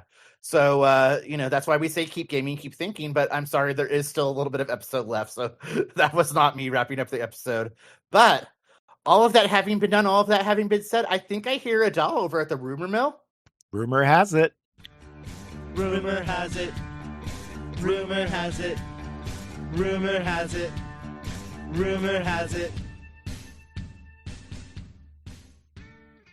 Oh no, that was just us recording an Adele cover like many years ago. It's a little bit of the vault, these old bumpers. And speaking of bumpers and going back into the vault, apparently. Hey, that's a good one. Thank you. I felt good about that one. Apparently at D23, not apparently, because this did happen at D23. Matt Groening was there, creator of The Simpsons, and I assume it was to talk about the new Simpsons movie coming out, which looks like it's going to be fun. He made a reference in a Q&A, I believe, to The Simpsons Hit and Run coming back in some form. So like someone had asked about it, and he said, I believe it's coming back in some form. But then the current showrunner was like, or not. So like he might have been saying something that he shouldn't have talked about. He might have left Snowball the Third out of the bad a little too soon. Simpsons Hit and Run has been in kind of a rights limbo for a long time, which is unfortunate, but hopefully this rumor does have some credence to it, because that game was a total delight. And if not the original, like honestly, even if they can't use Hit and Run like to make Simpsons Hit and Run 2, making a spiritual sequel, like this is literally the perfect time. Like Simpsons Dash and Go. Right? Even playing with the rights limbo. Like I feel like with GTA 6 coming out and like totally dominating gaming discourse right now, I feel like it's a perfect zeitgeist moment for some trademark Simpsons humor to get really meta about it. They can even like think of the merchandising, like, oh, guess what? This game will actually come in the box. There's an actual disc here, unless it's after 2027. So like, Unfortunately, I don't think we're getting Hit and Run 2 or a spiritual sequel, but imagine if we were. Indeed. I do kind of think we could end up getting a port. Let me reframe. I do believe we're getting a port. If we aren't, I do believe we could be getting a spiritual successor. Unfortunately, I think a sequel is very unlikely, but I agree with you that there's a lot they could do with it, especially if they took that kind of approach that the Simpsons game took back in 2007. It was like a Yeah. very, very meta, very fun. Like, I can't believe that game was 20 years ago almost, but it was Well, like a shit, The very, Simpsons is almost 40 years old. right? It was like a very meta, like the dogs guarding the Mr. Burns's mansion had like keyblades in their mouths and everything. It was like a very Yeah. video game meta, very, very meta video game experience. It was so good. In fact, I'm Yeah. really thinking about Simpsons Hit and Run and talking about it with some folks on Blue Sky. It really feels like it's time for a Simpsons game collection, particularly Yes. between Hit and Run and the The Simpsons arcade game game. that Konami did, and then the Simpsons game. Yeah, those three games alone, I think you could sell a Simpsons collection on. And then you add a few more like retro games just to get people interested, or even just as like curios. You include, Bart's Nightmare and Camp Krusty and uh, God, the Krusty the Clown spinoff where he's hunting the rats that I can't remember the name of right now. And I mean, you could pretty quickly put together a solid collection that you could sell at market that people would at least be curious enough to check out. And for some of these games, Hit and Run and the Simpsons game and the arcade game would actually like probably play the whole ass game and enjoy. I don't know. I think Yeah. there's a market there. And I mean, we've got to have some way to play The Simpsons, Itchy and Scratchy, and Miniature Golf Madness for Game Boy in the modern era. Ah, well done. And speaking of franchises that aren't not just close to 40 years old, but actually are 40 years old, you got a cool rumor for us. The game I was thinking about is called Krusty's Funhouse. And Oh yeah. also, this is word, yeah, of leaked box art from a Zelda 40th anniversary limited edition Nintendo Switch 2 console and Pro controller. Oh Um, yes. I'm excited about these as I think the actual designs look really good. The the Joy Cons on the limited edition console appear to have kind of almost like a Link aesthetic with like kind of like a dark green on them, and then the dock has like a gold Triforce aesthetic. I'm really into how tasteful they look. I'm not really sure that I'm in the market for buying a new Switch 2 yet, but I could see myself buying one of these Pro Cons should I see one. Do you have any thoughts, Mr. Slaggy? I want it. I will if I can get one. I had traded in some stuff for GameStop a couple years back and have like a couple $100 of GameStop credit. So Oh, as long as snap. GameStop doesn't screw me over, like I want this and the Pro controller. And then I would obviously like trade in or sell my launch Switch 2 because having two Switch 2s is silly. As I say, this is someone who still has my multiple DSs, 3DSs rather. It's so pretty. I want it. Indeed. Let's see. And then the other rumor, here we go with a supposed data mine for Marvel Tokon. Now, I say supposed because, first off, I don't know how to say this delicately. As we learned with the Avengers game, all of the games mentioned in the game's data files don't necessarily mean the characters are ever going to make it to the game. Yeah. Further from that, it could be an issue because several of the characters mentioned in these data files do appear in various backgrounds in the game. So they could be referring to animation files that are referring to various things within backgrounds. That having been said, there have been positive confirmations of Doctor Strange, Wasp, Gambit, The Thing, and Daredevil. That is, of course, an exciting lineup. I know that I'm a big fan of the X-Men and the Fantastic Four, so Gambit and The Thing both do it for me. Having Doctor Strange come through would be a big plus, especially since we already have Doctor Doom, and I like watching them sort of do mystic magic offs. Ooh. Daredevil is an A-plus character who is definitely getting like a big resurgence right now, I think, because of the popularity of the Disney Plus seasons of the show. Um, oh, and then I know there have been other leakers or data miners who have also said that they've found other references to the other Fantastic Four as well. So not just the Thing, but also Mr. Fantastic, Invisible Woman, and Human Torch. So I don't know if that's what the first 2 years of DLC were to look like. I wouldn't be mad. It's not really in line with what I was expecting. I previously said I was expecting the DLC to draw a lot from Kieran Gillen's written work for Marvel. I'm this doesn't track to that, and it certainly isn't more interesting character takes along the lines of Phoenix Cyclops. But if it did turn out to be these characters, I still think that would be a pretty solid first 2 years. So I ain't mad about it. Do you have any thoughts on that supposed leaked roster, Slaggy? I mean, it sounds like a good batch of heroes. Excellent. All right. Well, then, all of that having been done and all of that having been said, we're doing things a little differently here this week. And we are effectively wrapping things up now because we had our discussion as a part of our hot topic, basically.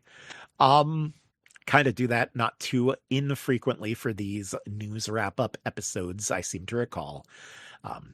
I think the next segment we will do as we do our prelude to the exit lude is What's Up? Does that sound good to you? Let's wrap up with the what's up. Perfect.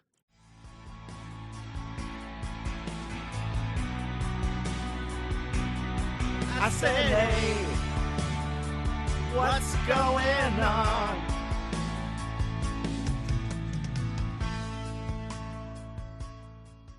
All right. I am going to do my best to keep these brief. I have been doing a lot of gaming the last few weeks. Because of some stuff going on in my personal life, I had multiple days the last few weeks where I basically couldn't get out of bed. And so I just fucking sat in bed and played Steam Deck. Some days I was streaming Steam Deck from my Steam, and that was really cool using Steam Link, I guess, that way. Exquisite. It actually works very well within my house. I'm happy to report, even though I still can't seem to do streaming from outside of the house, game streaming very reliably at all. The first big game I did want to talk about, though, was Final Fantasy XIV, as it so often is. I have finished my leveling Odyssey. I know previously I had, I think, 2 more classes left, or 2 more jobs left, I should say. I am all done with that. Just really looking forward to now leveling Beastmaster from 1 to 60 when they add that in. Yeah. What is that, a few weeks now? And then I finished my Phantom Dispellers for my Phantom Weapon, so I'm finished with that step. I'm now on the last step, the one that we, I guess, affectionately refer to as the Dawn Trail World Tour. And still having a real blast with the game generally, but also being careful not to burn out. So I'm still trying to play other games several days a week. What about you? What have you been up to? Yeah, no, that makes sense. I similarly have had kind of an interesting period because at work we just started the new fiscal year. So I have been pretty much just using Final Fantasy XIV as my gaming comfort food, as I often do. And it's, you were talking about burning out. I kind of had not been doing anything for my relic weapon because the grind for crystal paste is so ridiculous. I get that the relic weapons are meant to be grindy, but this step requires you to run the equivalent of 60 dungeons or like a combination of other things. And I'm on the last step of the crystal paste, but the way that the turn-in work means I'm literally only halfway done, but I'm like trying to get through it because I really want to get my weapons, and still like I hope that they kind of refine it a little bit for Evercold, because I like that you only have to do the grind once and then you could use tomestones, but maybe tone it down just a little bit, please.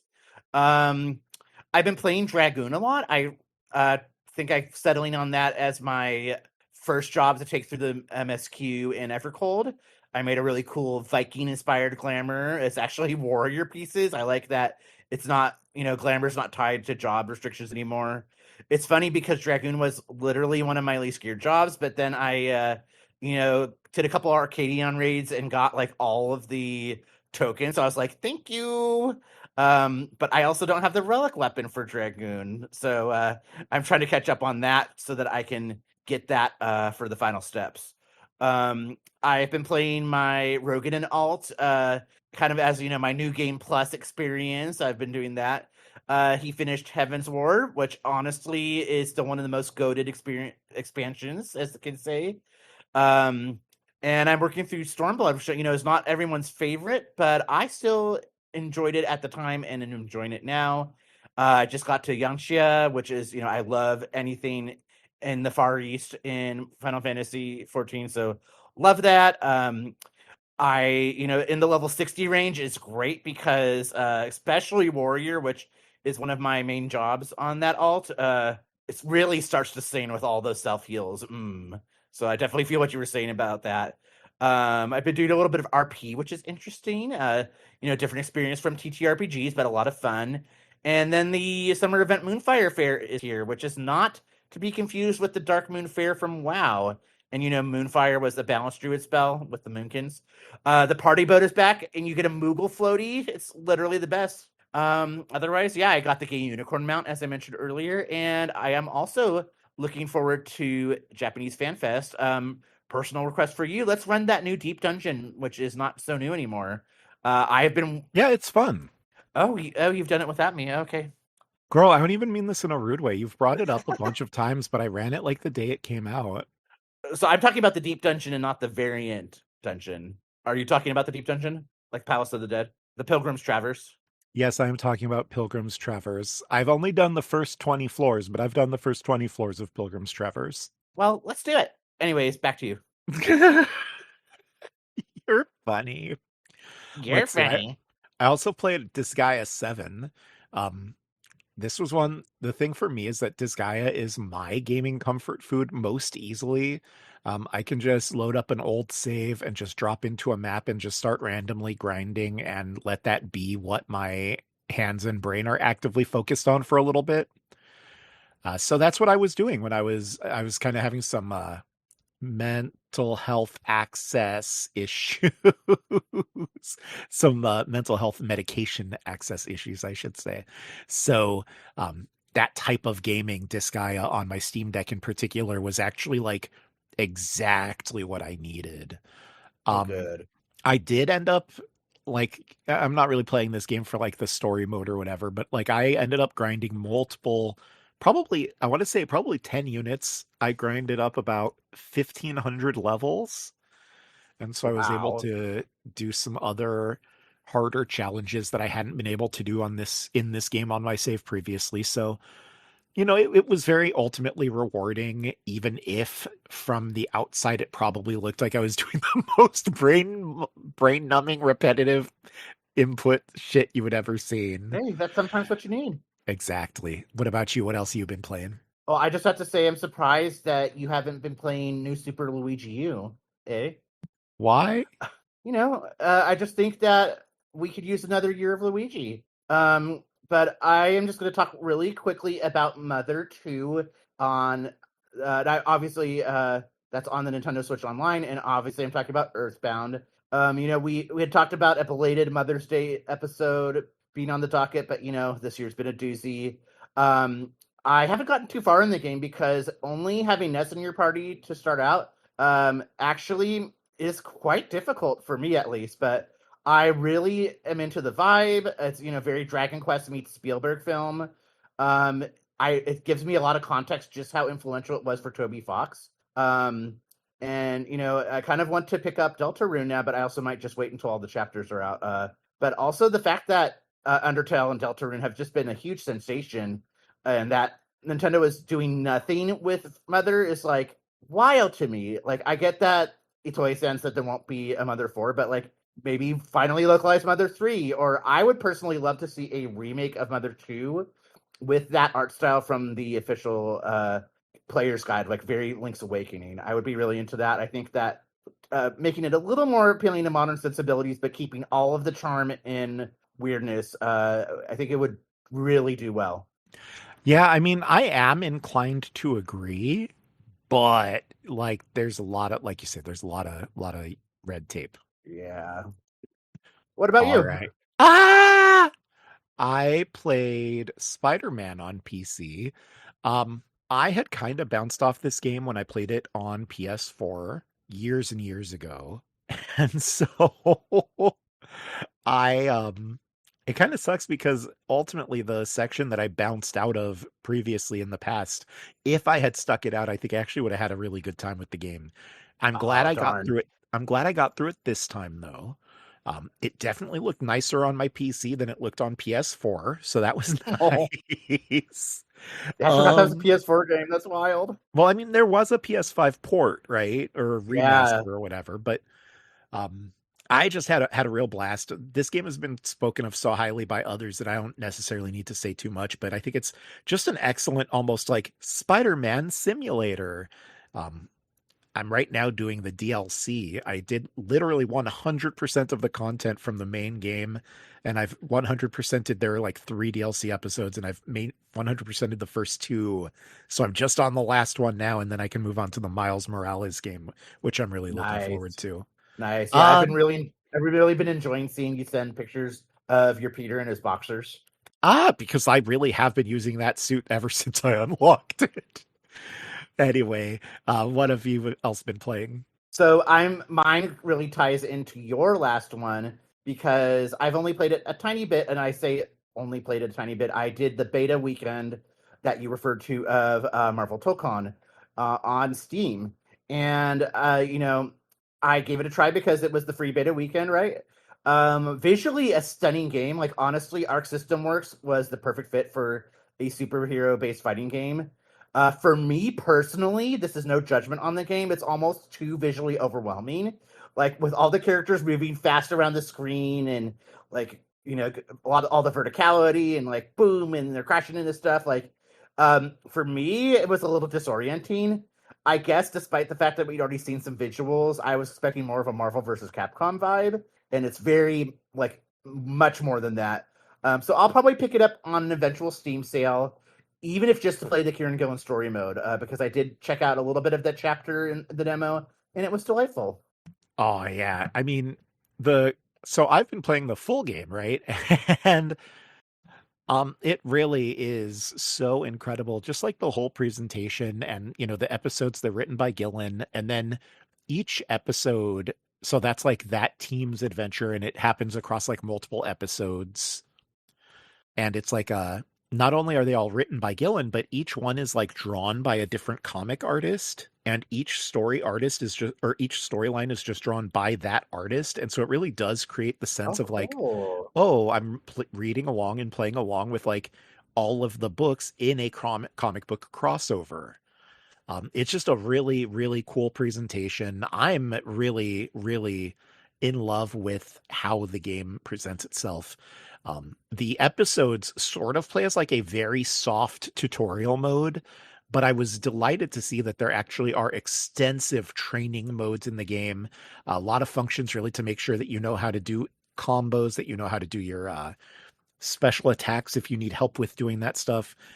There have been times where I've learned about game mechanics in the game that I didn't know about, and I've gone right into the tutorial mode, been able to load up the tutorial for that mechanic. I'm specifically thinking of crossovers was one that this happened with. And then it was like, oh, the way you do the crossover attack is this input. And I was able to then practice against the little bot until I had it. It was perfect. Very cool way to present a fighting game. And I'm actually really bummed about the negative response it's had on PC because I really think the game is like a 10 out of 10 fighting game. And for me, it's like it's going to be a 2026 highlight game for sure. Bowie. Yeah, almost certainly. And it's rare that I would pick a fighting game, but this one I think really sings. That having been done and said, as much as I love the game, I will talk about it more in the future. We should probably move to our exit lude. Oh, yeah, yeah, yeah. Yeah, so because we just did a news buoy this week, we do not have our usual social links question of the week, so we are going to move on to wrapping it up. And we Thank you, love your feedback. Roxas. We love your feedback. We love your subscriptions, ratings, and reviews. I don't usually If you repeat that. Yeah. If you want to be social with us on the media, you can find us on Blue Sky at gamebuoy.org with an actual dot. GameBuoy.org with an actual dot. Yeah, because that's how Blue Sky handles work. We're on Mastodon at GameBuoy at GameBuoy at mstdn.games. At GameBuoy at mstdn.games. And you can email us at gamebuoy.org, gamebuoy.org at gmail.com with the .org spelled DOTORG. GameBuoy.org at gmail.com with .org spelled DOTORG. Remember when all our handles were DOTORG? Oh, the base. I do, yeah. And our home base is gamebuoy.org. GameBuoy.org. Shocking, I know. And please let us know if there's somewhere else that we should be, because the podcasting landscape has changed a lot in the past few years. Let us know where we should go if you'd like us to go. And here we go. Indeed. If you're friends with Buoy, then you're friends with me. If you're down with Buoy, then you're down with me. I'd like to point you in the direction of some other places to go now. That is to say, I'd like to shout out our friends of Buoy. First up, as ever and always, is OLR 2DX, where every geek has a voice, our friends and inspirations. Please join us in looking forward to the new OLR 2DX Odyssey. Not that this matters to those of you listening on time delay in internet radio land, but they go live in about 5 minutes if you want to watch them on Twitch. Oh, sure, yeah.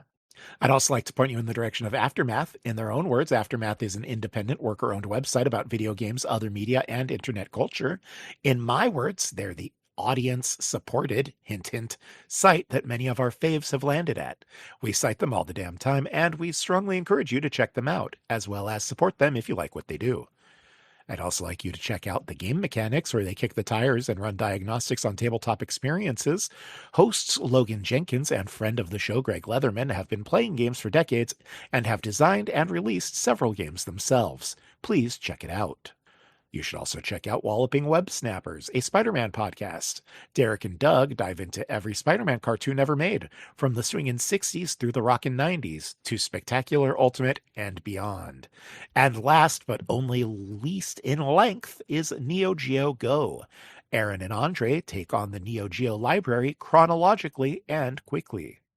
Slaggy, who do you shout out? I would like to shout out to the Bobby Blackwolf Show, who, unfortunately, due to our recording time, means I often have to miss tuning in live. But Bobby Blackwolf, of course, is a legend, and the Bobby Blackwolf Show is a weekly internet radio show and podcast discussing the latest news in gaming, as well as sometimes reminiscing about gaming's history, and one of our Vogfathers. I'd like to shout out to the Nintendo Powwalk podcast that dive into the week that was in the world of Nintendo. Super Philip Central, a long-running video game blog that is your source for video games with a heroic touch. Standard Issue Computing, the Blue Sky account and blog for retro and modern computer games, hardware, software, and history. Sasha's Retro Bytes on Blue Sky for bytes of vintage gaming, including magazine scans and photographs. Defunct Games, your daily source for modern video game reviews, exciting video game trivia competitions, and old-school video game magazine analysis. And last but certainly not least, Thomas Game Docs on YouTube, where each video covers a different aspect of video game history, such as game development and sound design for beloved Nintendo franchises. And speaking of sound design from beloved Nintendo franchises, our wonderful theme music was done by the late great Soda Reorchestrated, the project that reorchestrated beautiful Soda music into gorgeous symphonic sound. Thankfully, the legend continues in the form of ZREO Second Quest, so go and show your support today at zreosq.com. And finally, a shout out to my hot robot boyfriend, Craig, our robotic recording engineer. Without him, Game Buoy would not be possible in the modern era, so definitely check out Craig if you have disco recording needs. Disco recording needs. Indeed. All Someone left right. the cake out in the rain. All right. The coming days, school is back in session and more. Oh. So stay tuned. So please look forward to that. But until then, keep gaming, Keep gaming. keep thinking, Keep thinking. stay safe, Stay safe. stay strong, Stay strong. and see you, Space Cowboy. And can I get an amen up in here? Amen! Now let the music play.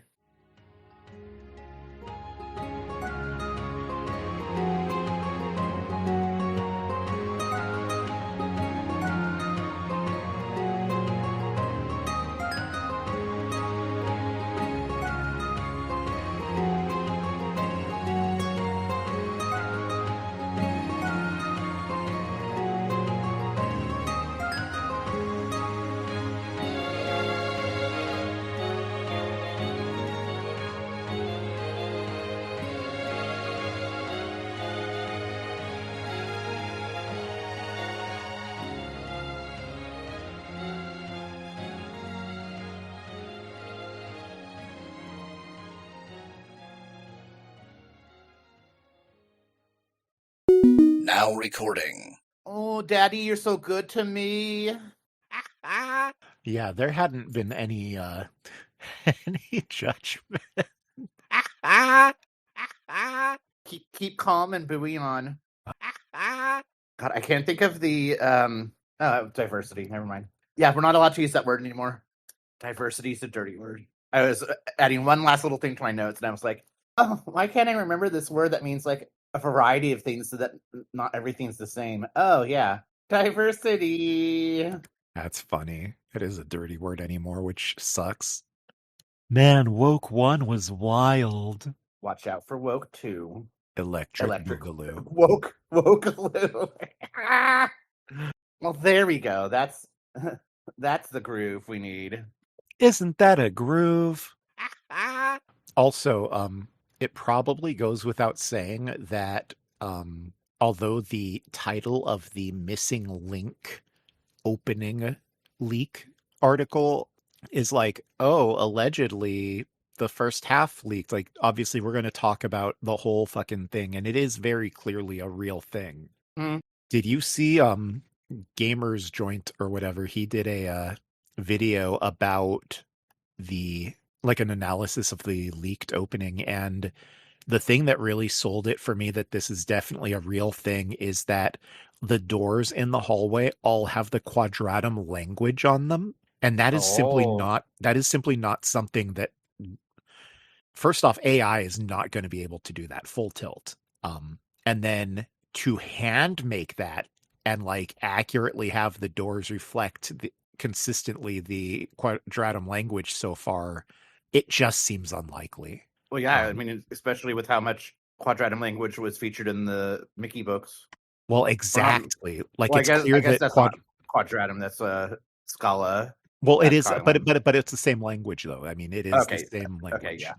Oh, but Kingdom Hearts.